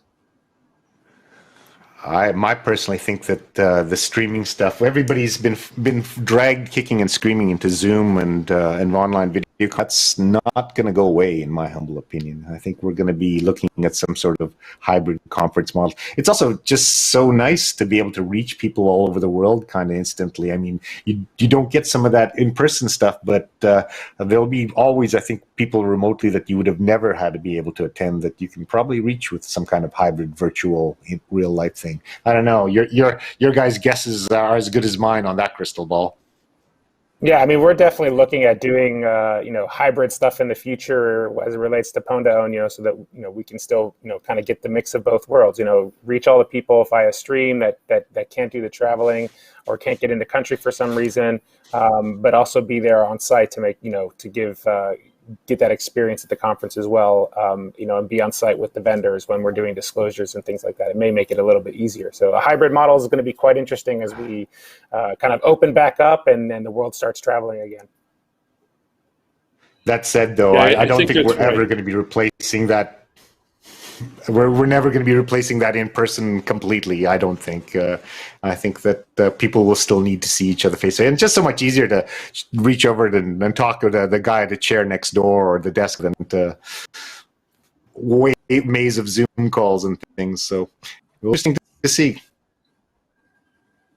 Yeah, it'll definitely be interesting. I agree. I think the hybrid is the wave of the future. We can't unring that bell that is video conferencing, but there's certainly no replacing that person-to-person interaction, that hallway con that we miss so much. But I'm looking forward to getting back to it, and not just for the bars and the restaurants in Vancouver. I do miss the restaurants in Vancouver. A lot of nice restaurants we can eat there. And that's not to mention the restaurants in Tokyo either. But to get to interact with the people and really have those in-person conversations where you can really connect with people, it's a lot more fun than saying, "Hey, can you hear me? Wait, you're muted. Hang on. Stop. Yeah. Is my mic echoing? Wait, the dance that everybody does Zoom call daily. What? My one earpod's dead. It's like, oh no. So yeah, the joys of video conferencing. Well, we've got one more attempt coming up for this afternoon, and then 8 more tomorrow. So 9 more to bring us to 23 total attempts for PWN2OWN 2021. And I think it's going to be a great time. I want to thank Brian and Dragos for taking a few minutes out of their very busy schedules to sit down with us and have a brief chat here. Gentlemen, anything else before I let you all go? I just wanted to say thanks. You've been doing an awesome job being the commentator here. You're making this all so entertaining. Thanks, Dustin. I appreciate it. Thank you. Cool. So with that, I'll go ahead and remind folks that 1730 is our next attempt. It'll be that characters and numbers person who will be looking to exploit Windows 10 through a local escalation of privilege attack. And then after that, I'll sit down with Abdul and Brian, and we'll do a roundtable discussion, kind of going over everything that we saw today and what really stood out. We'll see you then.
Konnichiwa, I'm Dustin Childs with the Zero Day Initiative. Welcome to Mobile Pwn2Own for 2016. Keen Labs started the day by using 2 different bugs, combined with other weaknesses in Android, to install their rogue application on the Nexus 6P. They did it twice more to earn the Strength, Stealth, and Sniper style points, all for Master of Pwn. The end result was $102,500 and 29 Master of Pwn points. Next, Keen Labs scored a partial success by installing a rogue application on the iPhone 6s. However, the app didn't persist through a reboot due to some default configuration settings. As such, it doesn't qualify as a complete win. However, we're still purchasing these bugs for $60,000, but no points for Master of Pwn were awarded. Robert Miller and Georgie Geshe from NWR Labs were up next targeting the Google Nexus 6P with a rogue application installation. After months of research, the recent Chrome update made Miller and Geshe's rogue app installation too unstable. Despite it working recently as yesterday, they could not successfully demonstrate their exploit within the allotted time. To close the day off, Keen Labs leveraged a use after free bug in the renderer and a memory corruption bug in the sandbox to take photos off of an iPhone 6s. They also earned the Sniper and Stealth style points for Master of Pwn. This netted them another $52,500 and 16 additional points for the Master of Pwn title.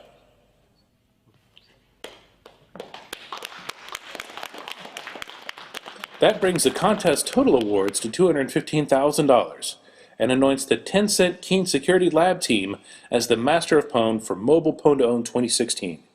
Congratulations to them and congratulations to all the contestants involved. We look forward to seeing everyone next year for Mobile Pwn2Own 2017.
To access your mailbox, enter your extension. To contact someone, press the pound key.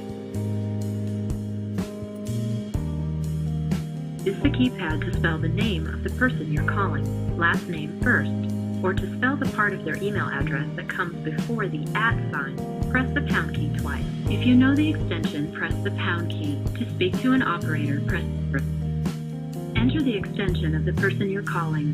To cancel, press the star key. Connecting you to Attacker 1. To leave a message instead, press the pound key. Please leave a message for Attacker 1. After the tone, please record your message. When you finish recording, hang up or press the pound key for more options.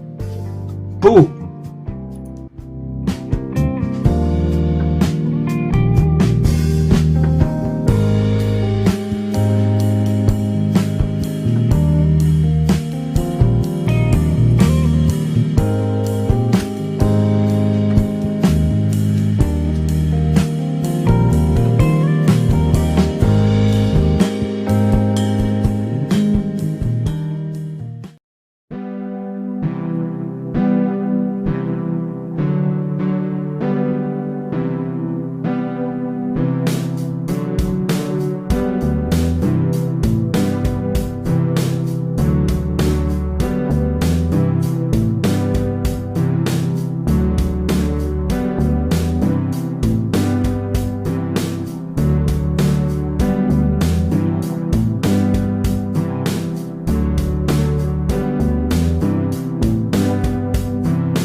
Welcome to a ZDI exploit demonstration overview.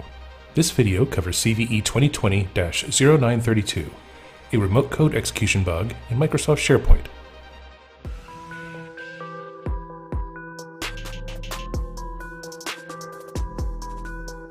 We begin by verifying the patch version of the target SharePoint system. We also ensure the service is started and listening on port 80. We take note of the process ID 1176 and filter for that PID in Process Monitor.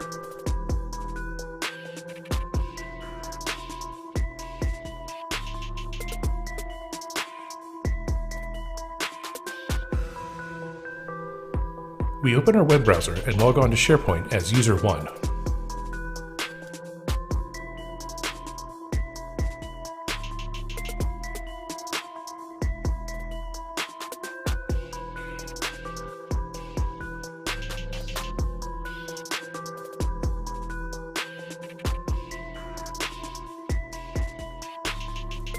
For this attack, we'll create a new site within SharePoint. We name this site My New Site 1.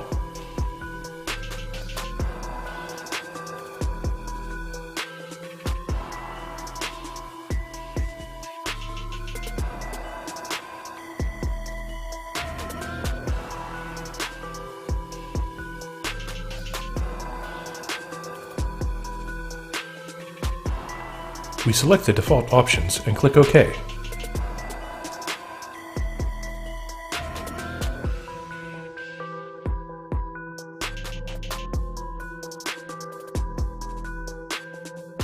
With the site created, we open a command prompt to run our POC. This takes several arguments from the command line: base URL, which is the target SharePoint site, username, in this case user1, the password for the user, the domain of the SharePoint server, and finally, the remote path of the payload file.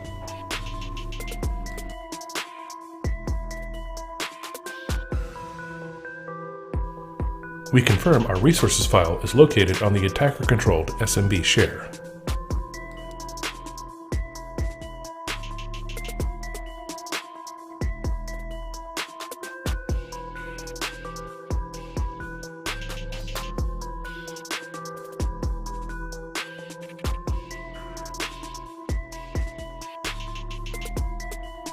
We use all of these variables to construct the command to run our proof of concept.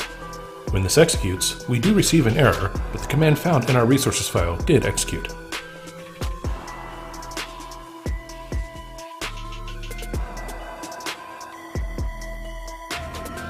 The Process Explorer shows we were able to create a file in the temp directory. This bug can be used to run any command in the context of the service account of the SharePoint web application.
Hello, everyone, and welcome back. I am Dustin Childs, Communications Manager for the Zero Day Initiative, ZDI, bringing you here our final attempt for Day 2 of Pwn2Own 2021. If you've been following along on Twitter, you know that we have confirmed our last exploit, and for Paul was successful in getting his escalation of privilege to work on Linux Ubuntu.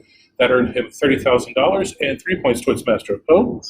My phone lost just as I get ready to read his name. Our next contestant, that's why you have to read, follow along in the blog if you will, C3R09, Zulu 3, Romeo 09, for any of you former military like me, can speak phonetically, will be attempting to run their own local privilege escalation, this time on Windows 10. We've seen this happen a couple times throughout the contest, so it'll be interesting to see if it happens again and whether or not it's the same as what we've seen or something different. So I'm hoping for something different, obviously. And well, I'll save that for after we get back. But without further ado, Abdul, why don't you go ahead and show us this this exploit? Let's see what it does.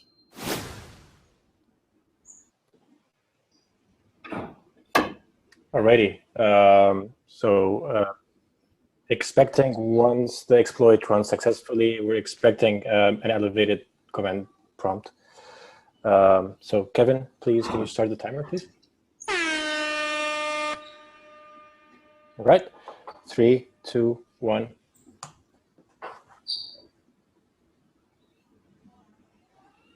It says the target is vulnerable, which is accurate. All right, we have a shell. Can you please display my screen?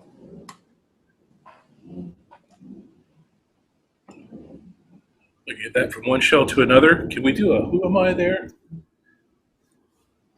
Oh, yeah, there it is. Yep, I have a authority system. Yep. Show me the money. There you go. Congratulations. Good job. That was pretty smooth and fast.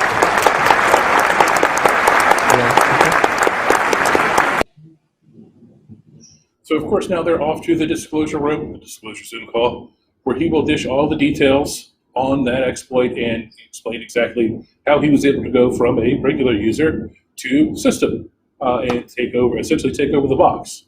If it's found to be successful, that'll be $40,000 for him. Need 4 points towards Master of Pwn, which brings me to our total awards so far. Short of that 40,000, which we have to confirm, Pwn2Own 2021 has now awarded $1,020,000. Show me the money. Oh, that's a lot of money. It's our first time ever breaking $1 million, and we could not have here.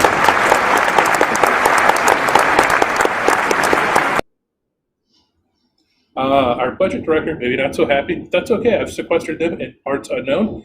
They'll be fine until tomorrow. It'll all be good. But stick around for a little bit longer. We've got a few more videos to show you, and then at 18:30, we'll do the roundtable with Brian Gorans, who you saw earlier, Abdulaziz Hariri, who has been running all of these exploits, kind of recap what we saw today. We saw that great Zoom exploit today, kind of go over what happened with Exchange. We saw a great demonstration, turned out to be collision, partial win there. And then, it's been, I can't believe Google Chrome and Edge was this morning. It seems like 3 days ago. That's how much Pwn2Own we have fit in. So definitely stick around for that and wrap it up. And we get started tomorrow morning at about 8:45 Eastern, and I'll see you then.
Hello everyone, welcome to PWN2OWN 2020.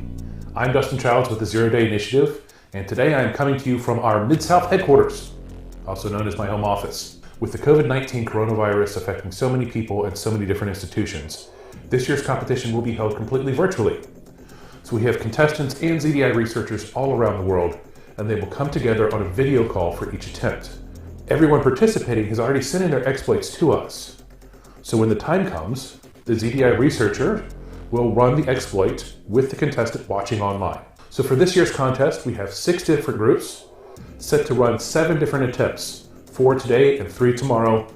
As a special treat, at the end of day 2, ZDI's Lucas Leon will be demonstrating his own exploit against Oracle VirtualBox. So that'll be at the end of day 2, so be sure to stay to tune in for that as well.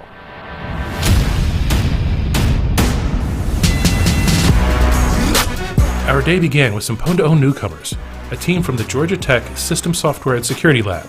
They were targeting the Apple Safari web browser with a macOS kernel escalation of privilege. All right, I'm gonna launch Safari now. You nervous? Yeah. I know. They chained together a total of 6 unique bugs, starting with the JIT vulnerability and ending with the Toctile race condition to escape the sandbox and pop a root shell. Nice. It will spawn the kernel shell too. Okay. Oh, yes. Look at that. Nice. All right. Nice, guys. Their smooth demonstration earned them $70,000 and 7 points towards Master of PWN. I think it's a kind of dream, right? Like for participating in PWN2OWN. We feel like it is kind of like a festival for hackers. Like we can meet like some other famous hackers, and we want to talk with them, and we want to discuss with you guys. Maybe we can have beer. Thank you. We really enjoy this, and we are really, happy to achieve our old dream to participate in PWN2OWN. Yeah, we really love it. Next up, PWN2OWN veteran Fluorescence set his sights on Microsoft Windows 10. Surprising absolutely no one, he used a use after free bug in Windows to escalate privileges from a regular user to administrator. Right, 3, 2, 1, go. Oh, what a pop! There we go. Nice. Very nice, yay. This slick demonstration earned him $40,000 and 4 points towards Master of PWN. I'm really happy that PWN2OWN is able to take place even in these crazy circumstances. So what made you decide to go after an LPE in Windows 10? I think that Windows is a target that I like doing. So yeah, it's personal preference. Our third attempt of the day saw another PWN2OWN rookie take the field. Manfred Paul of the Red Rocket CTF team chose to target the Ubuntu desktop with a local privilege escalation exploit. All right, starting the clock. Woo! All right. Nice. Look at that. Nice. Congratulations. He leveraged an improper input validation bug to go from a standard user to root. Nice work. Nice and clean. So clean. His first foray into the world of PWN2OWN earned him $30,000 and 3 points towards Master of PWN. What was it that led you to decide to participate in PWN2OWN? Well, basically I had this bug and I didn't know what else to do with it. I didn't initially plan on participating, but now that remote participation was possible, it was basically a very easy decision to make. I really hope to participate and be able to find new bugs. The first day of PWN2OWN 2020 ended with the returning fluoroacetate duo of Amat Kama and Richard Zhu ready to defend their Master of PWN crown. Yep, ready. All right. They leveraged a UAF in Windows to escalate from a regular user to system. And yes, this was a different UAF than the one used earlier in the day. Boom. Yay! Yay! This final entry of day 1 earned them $40,000 and 4 points towards Master of PWN. How much to add a 5-minute sleep before? Don't do that. Yeah, just to make it more dramatic, right? That wraps up the first day of PWN2OWN 2020. Even when we're physically separated by thousands of miles, we're brought together by some great research and exploit demonstrations. Join us tomorrow for our second and final day of the contest. As with today, we'll be tweeting and updating the blog with results as they occur. I'll see you then.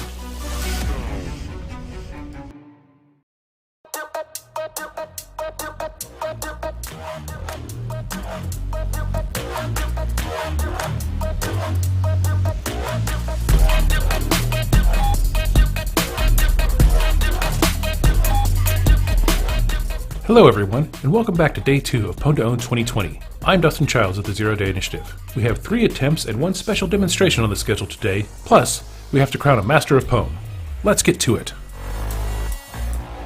Our day began with returning PWN2OWN veteran Fifam Hong of Star Labs targeting Oracle VirtualBox. All right, let's run it. Ready? Yep. Yeah. Let's do this. It took all 3 attempts for a successful demonstration, but his 3rd attempt did work like a charm. There you go. There we go. Nice. All right. Gosh. Oh man, so much drama. He combined an info leak and an uninitialized variable to execute code on the host operating system from the guest. Making dramatic in the This earned him $40,000 and 4 points towards Master of PWN. I have to say that I am a bit afraid that the exploit will not work in the first 2 times, so finally it's worked. So I'm happy now. Did you have concerns about the ZDI people running it for you? Actually, I don't see any problem here, but if I can reset in the profile and see if I can make it faster. Next up, the fluoroacetate duo returned for their 2nd event of the competition. All right. Let me know when you're ready, Abdul. Ready. Okay. This time, they had their sights set on Adobe Reader. In one of the most impressive displays of the competition, they leveraged used after free bugs in Reader and the Windows kernel to escalate the system. All it took was opening a PDF file and the entire system was compromised. Nice. Wow. Very good. Nicely done. Nicely done. Very nice. Good job. This impressive display earned them $50,000 and 5 more points towards Master of PWN. Waiting for the command shell to pop was just... That's a little nerve-wracking. Yeah. Right? Yeah, very nerve-wracking. It's always those moments in PWN2OWN that you never forget. In the final official entry of PWN2OWN 2020, the Synactive team targeted the VMware workstation with the guest-to-host escape. Come on. All right. Unfortunately, they couldn't successfully demonstrate their exploit in the allotted time. However, upon disclosure, we did find the bug to be valid and purchased it through the regular ZDI program. We hope to see more from these researchers in the future.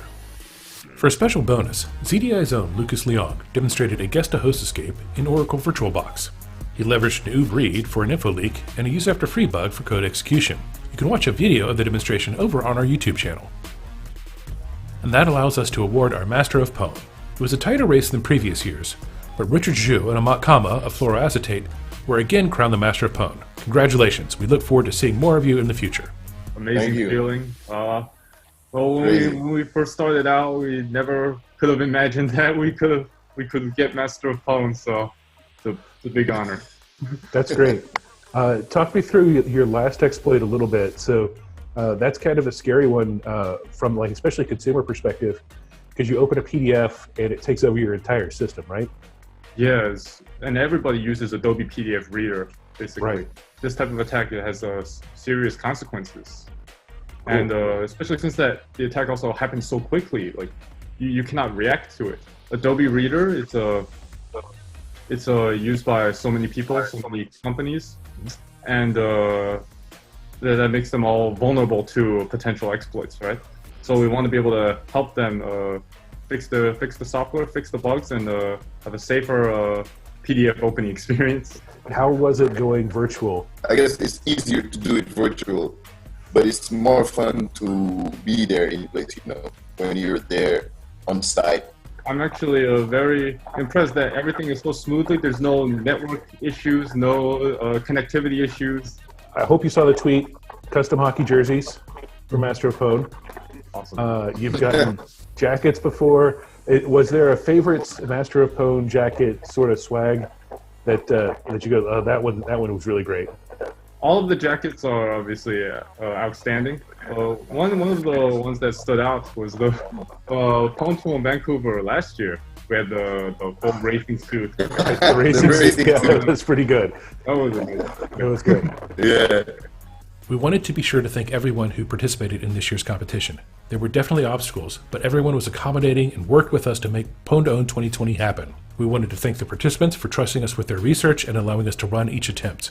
We wanted to thank vendors like Microsoft, VMware, Apple, Adobe, and Canonical for dialing in throughout the disclosure process. And special thanks go out to our partners Microsoft and Tesla and sponsor VMware for their continued support and assistance before and during the contest. So what are your first impressions of having the first virtual PWN complete? I mean, for me, it's a great relief. There was a lot of stress coming into the competition because of all the changes that were going on. And, we sat down before the event and kind of tried to think of all the different variables that we could control to make sure that, we would have researchers, from all around the world, plus vendors, plus the team spread out, and all the different, contingency plans we need to put in place to actually make this thing successful. And now we're here at the end of the contest, and everything went really smoothly, and I'm quite proud of the team for everything that they pulled off. So getting to the contest itself, day one, I know I have my personal favorite bug. What were some highlights of the research demonstrated that y'all will talk about? I always love JIT vulnerabilities. That's no secret or surprise because I've done a lot of work in that area. I've done presentations, I've found JIT bugs on my own. So the first attempt from day one, the fact that it starts off the whole competition with a JIT vulnerability, I absolutely love that. Especially since JIT bugs are getting harder to find in Safari, and it's glorious. I personally like the escalations.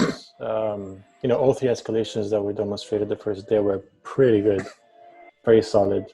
The Ubuntu one was surprisingly fast and reliable. It shows that they really put in a lot of effort into making sure that when they were running, that they would actually pop the root shell or the system shell. It's something that especially when we have new contestants like Manfred Paul coming into the contest and showing something so unique and so interesting. I think it really brings light. There's a lot of people out there who would like to be involved in this remote aspect. Allows them to do that. Then moving into day two, we started off with a bit of drama. We got it on the third attempt for the Oracle VirtualBox. That was cool. And then again, to me, the highlight of the most realistic, you open a PDF, you get totally owned. That was a great bug. That was awesome. And frankly, that's probably one of the best exploits for me specifically from day one and day two. I mean, we haven't been seeing, reader exploits the past couple of years coming through PWN specifically. So this one was kind of nice to have. Plus, it was super reliable. It's kind of unexpected that bug is there. And the fact that you can go from just a PDF, opening a PDF to kernel level code execution, especially if you were to tie that in with either the VM escapes, that becomes even more impactful. Okay, so thinking ahead, are we going to stay all virtual, or are we going to end up back in Vancouver next year? Predictions. My prediction is I hope that we are back in Vancouver next year, that we're past all this stuff. But I think we're going to look at virtual as something that we're going to try to continue to do. I mean, it opens up the playing field a little bit. It allows us to get people who aren't willing to travel or who are unable to travel for visa reasons. This has really allowed us to kind of test those out and figure out what's going on. I miss being in Vancouver this week, so hopefully we can be back there next year. For me, I'm just happy that it's over and everything went really, really well. So a lot of stress going on with all the changes, so it's good that it went well. That brings PWN 2020 to a close. It's been a great contest. We hope to see you this fall as PWN returns to Tokyo. See you then.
Hello, everyone. It is Dustin Childs with the Zero Day Initiative back to wrap up day 2. Joining me again is Abdulaziz Hariri and Brian Gorence.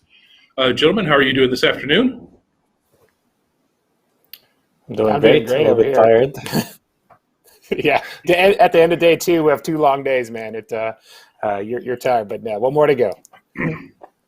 One more to go. So far, we have seen quite a few successful. Actually, we had 8 attempts today. 7 were successful. 1 was a partial. Let's start at the beginning of the day. Yesterday at the roundtable, we talked about we wanted to see something hit Chrome and Edge at the same time. We saw that this morning. Abdul, walk us through what it was. I know it was a render exploit, but what did we witness this morning? So it was composed of one vuln. I'm not going to talk about any technical details, but it's a known type. It was reliable to a point where the same exploit hit in both browsers. So they were able to pop Notepad with a custom message of theirs pretty smoothly, fast, and I tested it in both browsers, and it worked like a charm. Yeah, that was impressive to me, that part of the demonstration where you were in Chrome, you went to the web page, Notepad popped, and you just closed it and opened Edge. It's not like you logged off or logged back on. It's not like you rebooted, didn't do anything else. It's just the same browser on the same system. Was that an important part of it? So it's what's important to know here is that both are built. Edge is based on Chrome. So basically, the researchers initially researched and found the vuln in Chrome. They wrote the exploit in Chrome, and basically it hit without any changes, no restarts, nothing. You just open the other browser and test the same exploit, and it just works. It was stable enough that you can actually run it multiple times, and it wouldn't cause anything. So yeah, it's definitely nice to see. Yeah, that's really interesting. Brian, what do you think? There's other browsers that are out there based on Chromium. Think we should run it against those, just see what happens? Yeah, it's definitely something worth thinking about. It's kind of funny with as much stuff as actually that uses Chromium now. I mean, we could possibly use that in the Tesla's infotainment system. I mean, there's a lot of different components now that are using Chromium, and with that code reuse and people getting very, very good at exploitation in Chrome right now, you're seeing those vulnerabilities used more and more in the wild, and now you can port those same exploits into the different platforms just from code reuse. It's an interesting change in the way that exploitation happens. And what you can target with one specific exploit or vulnerability. Yes, it certainly broadens the field of available targets, doesn't it? Yeah, correct. It can really up the value of the vulnerabilities. In reality, it's in certain cases, because one vulnerability in Chromium in the Chrome source code could actually hit on so many targets. And for a person who's selling bugs and buying bugs, I think they'd be interested in that type of stuff. Yeah, absolutely. Let me correct one thing I said, though. I said we began our day with that. We didn't, though. We actually began our day with Jack and Parallels. So we had a failure yesterday in Parallels. This morning we started with a success in Parallels. Abdul, I think he used 3 bugs in that. So what type of bug chain? And again, I know you can't go into specifics since nothing's fixed yet. But what can you tell us about that Parallels exploit? The Parallels exploit was very smooth, very stable. So yesterday we had a failure in Parallels, and I was a little bit nervous about this one as well, since we had the failure yesterday. But it definitely worked. It was composed of 3 bugs chained together. It ran smoothly. It didn't crash the VM. It didn't crash Parallels specifically. So definitely a nice exploit. And then this afternoon, we had another Parallels succeed, correct? Yes, it was from Sanju Park, based off Tokyo. And basically that was a very nice exploit as well. It's as far as I understood, it was composed of one vuln. It was a logic bug. I like that one specifically because it's 100% stable, no memory corruption, nothing. So it's not going to hurt anything. Basically, it's just going to run flawlessly multiple times, and you're not going to have any issues. Yeah, I remember seeing the screen after that when there's just that calculator floating outside of your Parallels window. It's kind of eerie knowing that it landed out there, but it started in there. So that was definitely impressive to see as well. And what can you tell us about the elevation of privilege bugs that we saw this afternoon? Let's start with the Linux ones. The Linux elevation of privileges were, pretty nice, very fast, very smooth, no issues running the attempts. Manfred's exploit was awesome as usual. It was pretty fast. Although he was a little bit a little bit stressed, but I knew it was top notch since he's not. It's not the first time he basically participates at .1. Right. For the Windows elevation of privileges, they were actually pretty nice as well. No hiccups, nothing. It was pretty nice. Cool. So now let's get to really the big story of today, and of course that was the Zoom exploit. The team of Dutch hackers, I'm not going to slaughter their names again. You can go read them online and pronounce them however you pronounce them. They were able to get code execution, 0-click. It took them to their second attempt, and it took it with 10 seconds remaining in the attempt, and really no time to run a third attempt either. So lots of stress, lots of drama. Brian, when you were working to set up the rules for this contest, did you think that you would get a 0-click RCE in Zoom? Yeah, this is definitely not something that we anticipated in the contest. I mean, actually, when Abdul and I were developing the rules this year, we were like, okay, how do we scope in the enterprise communication categories? And we're like, well, what's the normal things that people do when they're in Teams and in Zooms? Well, they're sharing files, they're connecting on phone calls, they're sharing their screen. And so originally we kind of thought that's where some of this stuff would end up, like the first day's team entry where you had to click on something to make it happen.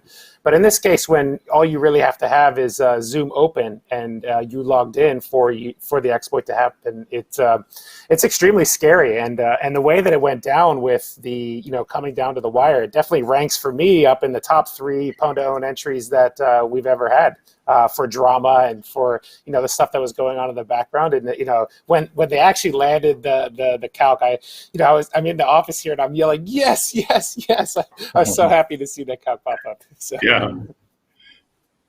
I think I heard several people from various locations around the world say that.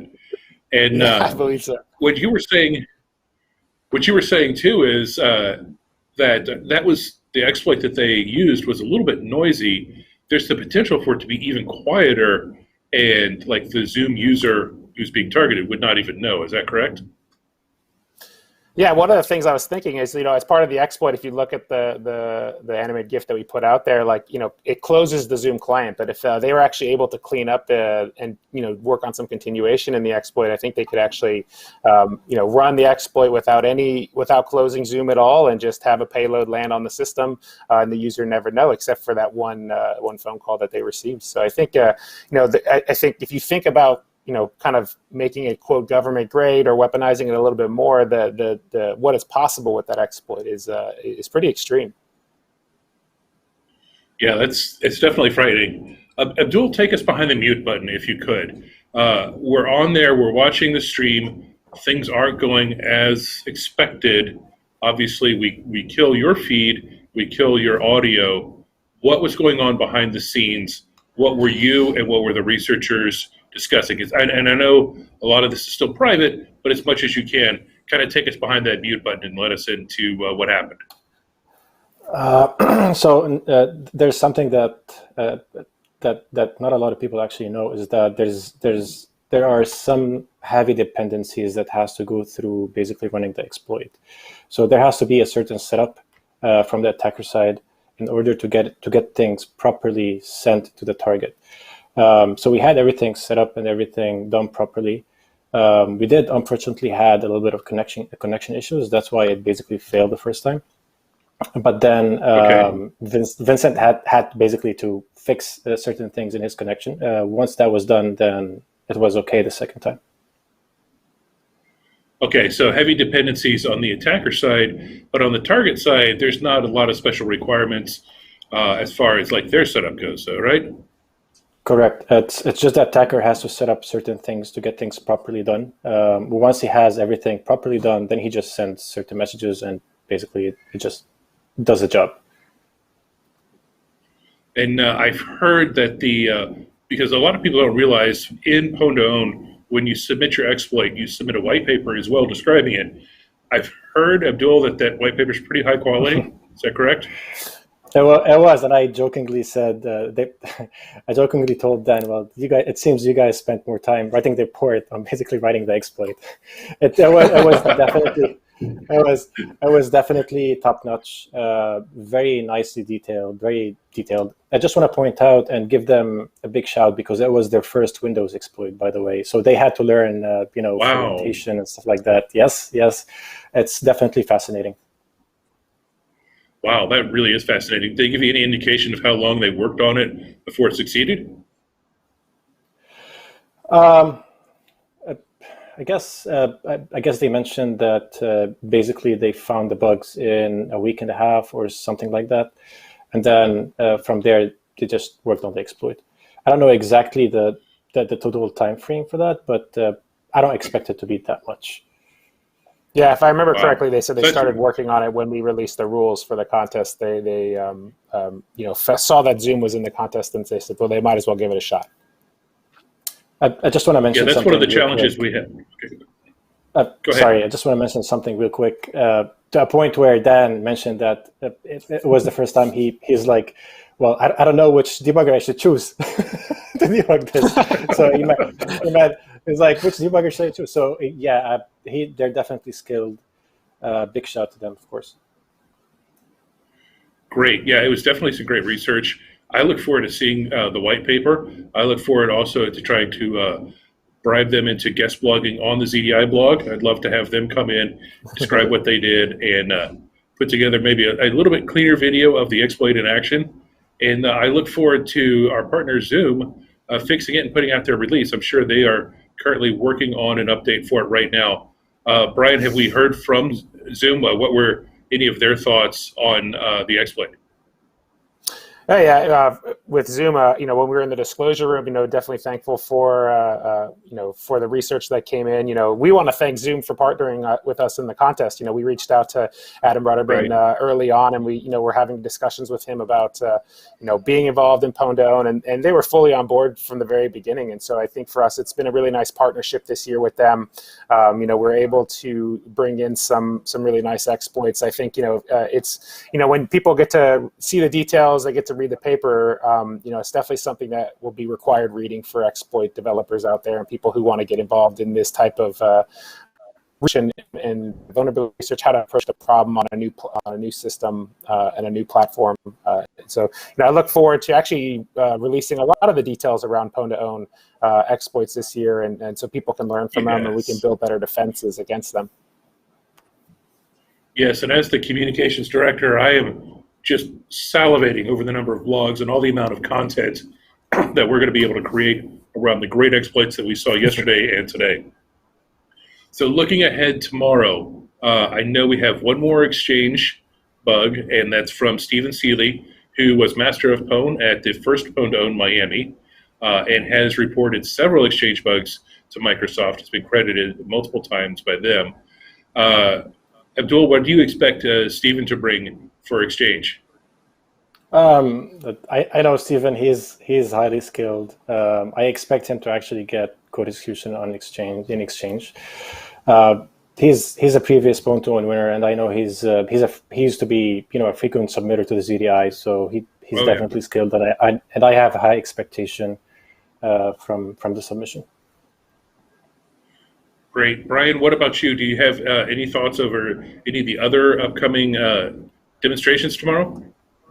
Yeah, I'm looking forward to day 3, actually all of day 3. For me, it's all the organization and the work that goes into prepping a contest like this. And what I'm hoping for tomorrow is that we roll in and it's a clean sweep and everybody wins and there's no collisions and no duplicates and things like that. I'm hoping that a lot of the exploits land. So for me, I'm excited to see more of the parallels and local privilege escalations. Abdul and I have done a lot of research in virtualization in the past. here at the 0-Day Initiative.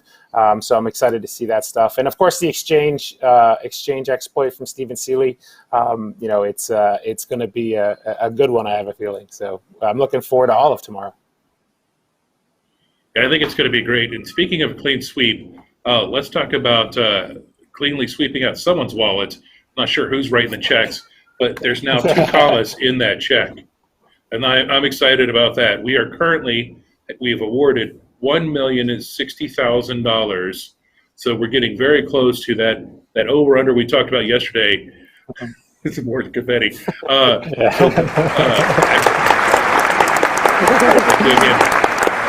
you again. As though I had anything to do with it. Thank you. Best I did was try to hide the budget guy. So, Brian, what do you think we're going to end up? Do you think we'll be at 1,300,000? Yeah, I think there's a good possibility that we get there. I mean, it's for us, it's kind of a milestone. I know that back when we had a lot of the teams coming out of China participating in the contest, I thought that's where the top of the payouts were going to be. We were at $800,000. Kind of coming into trend, right. And I remember Abdul and I and you, Dustin, talking about how would it ever be $1 million contest, right? And this year, right, when we put the prize amounts the way that we did, we put $200,000 on exchange, and then those bugs started being actively exploited in the wild. I thought, here's if there's any time where we can buy some exchange bugs and get them off of the marketplace so people can't do them, this is the year we should do it. And here we sit, in the contest, over $1 million as kind of a milestone for us. And I couldn't be more excited. I mean, I think, like we talked yesterday at the roundtable, it's some of the most severe bugs that we've ever seen coming through the contest. These are bugs that affect, the last round of in the wild exchange exploits hit, 20 to 40,000 companies, right? So the stuff right. that we're getting through the contest now is securing the ecosystem, and it's worth every penny for us here at Trend Micro. And for us to be able to get that intelligence and build and help vendors patch the bugs and ship protections against exploits for those protections against those exploits in the wild, it's a great deal for us.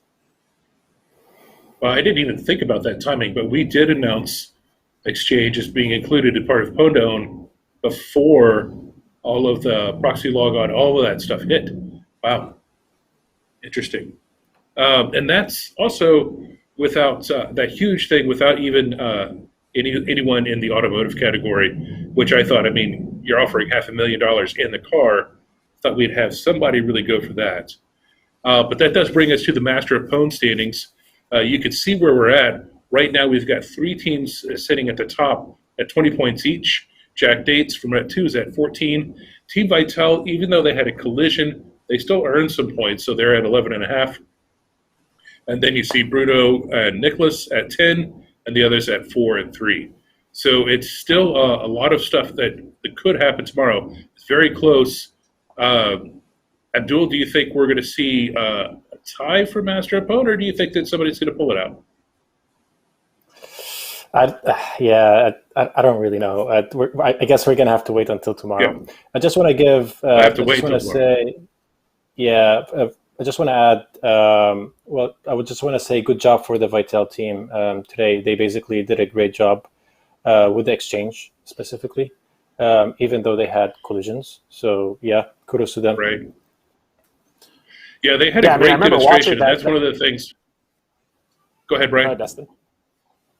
Oh yeah, I was going to say. I remember with Team Vital, I think that with them, I remember watching the exploit on the actual call that we were on with them, and it was super fast, super good. Definitely did exactly what it was supposed to do, and the collisions happen in PWN2OWN, and that's just part of the contest. The draw is there for to kind of help us judge and help us prepare for stuff. And it's unfortunate when you get a bad draw, but the research that they brought in was spectacular, and I'm sure that they'll be back again to win the thing. Yeah, I certainly hope so. Like you said, that what they demonstrated was fantastic. It's just unfortunate that their name came out of the hat second instead of first. Otherwise, we could be talking about somebody else with the collision instead of them. So great research from Team Vitel. I sincerely hope that they continue participating in Pwn2Own because they bring a lot to the table for sure. With that, we'll start to wrap things up. Abdul, any other final thoughts for day 2 or the contest so far? I mean, so far it's been a great experience. Very nice exploits, smooth exploits, very fast exploits. I'm really happy so far with the event in general.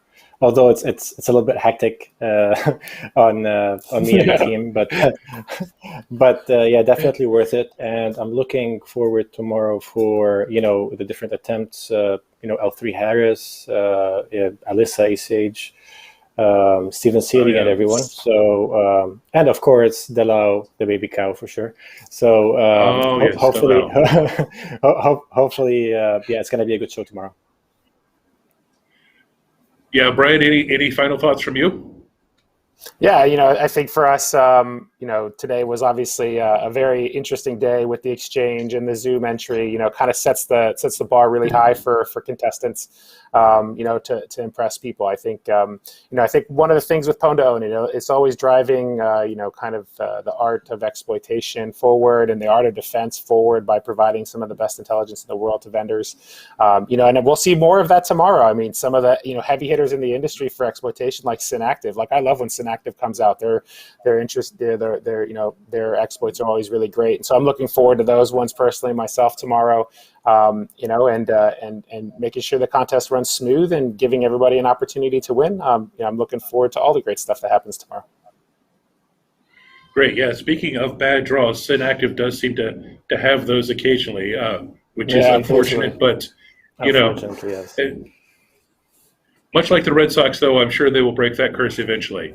One thing that we're doing this year that's a little bit different is on the YouTube stream. We've got the running chat. I think that's great to watch people kind of interact with it. So for me, especially on the communication side, I'm really enjoying that. I'm really enjoying the Twitter, what's going on there. Since I do all the social media, I like it when it does well. So that's been great, and I'm really looking forward. Like you said, some heavy hitters, some big names coming up tomorrow, and I'm really excited to see what they bring. So with that, we're going to go ahead and close out today. Tomorrow we'll get started about the same time we did today. So around 8:45 in the morning, assuming that I remember to hit the go live button on the YouTube, which I didn't today. I'll remember it tomorrow. So we'll do that correctly tomorrow morning at 8:45 and really get us rolling. And our first attempt will be at 9 a.m. Eastern time, and we'll just go from there and keep on rocking it out. So until tomorrow, have a good evening, and we'll see you then.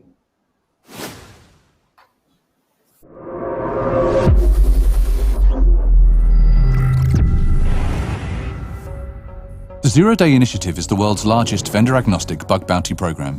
Created to encourage the reporting of zero-day vulnerabilities privately to vendors by rewarding security researchers, ZDI is a unique program. It incorporates the global community of independent researchers, augmenting our own internal research organization with additional zero-day vulnerability research and exploit intelligence. ZDI is also a top supplier of bug reports to Microsoft, Adobe, and ICS CERT.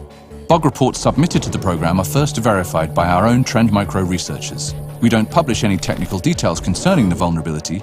However, once we confirm it, Trend Micro research creates protection, enabling our customers to mitigate attempts at its abuse. The bug report is also shared with the affected vendor, who has 120 days to produce a security patch to correct the issue. Once the vendor's patch is released, we publish our own advisory with additional details. Our disclosure policy ensures bugs will not be swept under the rug by the vendor. On top of that, as more and more bugs are reported, bonuses and top-up awards increase through a loyalty program similar to frequent flyer miles. Researchers are publicly credited for their work, both by the vendor and by ZDI, unless they choose to remain anonymous. The bounty program and research conducted by ZDI ultimately leads to more secure products, improved customer security, and takes potential weapons out of the hands of would-be attackers. Our annual Pwn2Own hacking competition has resulted in defense-in-depth improvements such as stronger sandboxes, reduced attack surfaces, and vulnerability-specific mitigations in popular web browsers. Without ZDI, many vulnerabilities would continue to remain hidden or be sold on the black market to be used for nefarious purposes. The Zero-Day Initiative is a key component in Trend Micro's world-leading insight into vulnerability and exploit intelligence. Trend Micro customers receive protection ahead of a vendor patch to aid in their defense until a fix is available. On average, over 2 months before the vendor issues a patch. That's if the vendor issues a patch at all. ZDI combines its mature bug bounty processes with modern thinking to deliver cutting-edge research and value to the researcher and practitioner communities alike. The work done by the Zero-Day Initiative makes the digital world safer for everyone.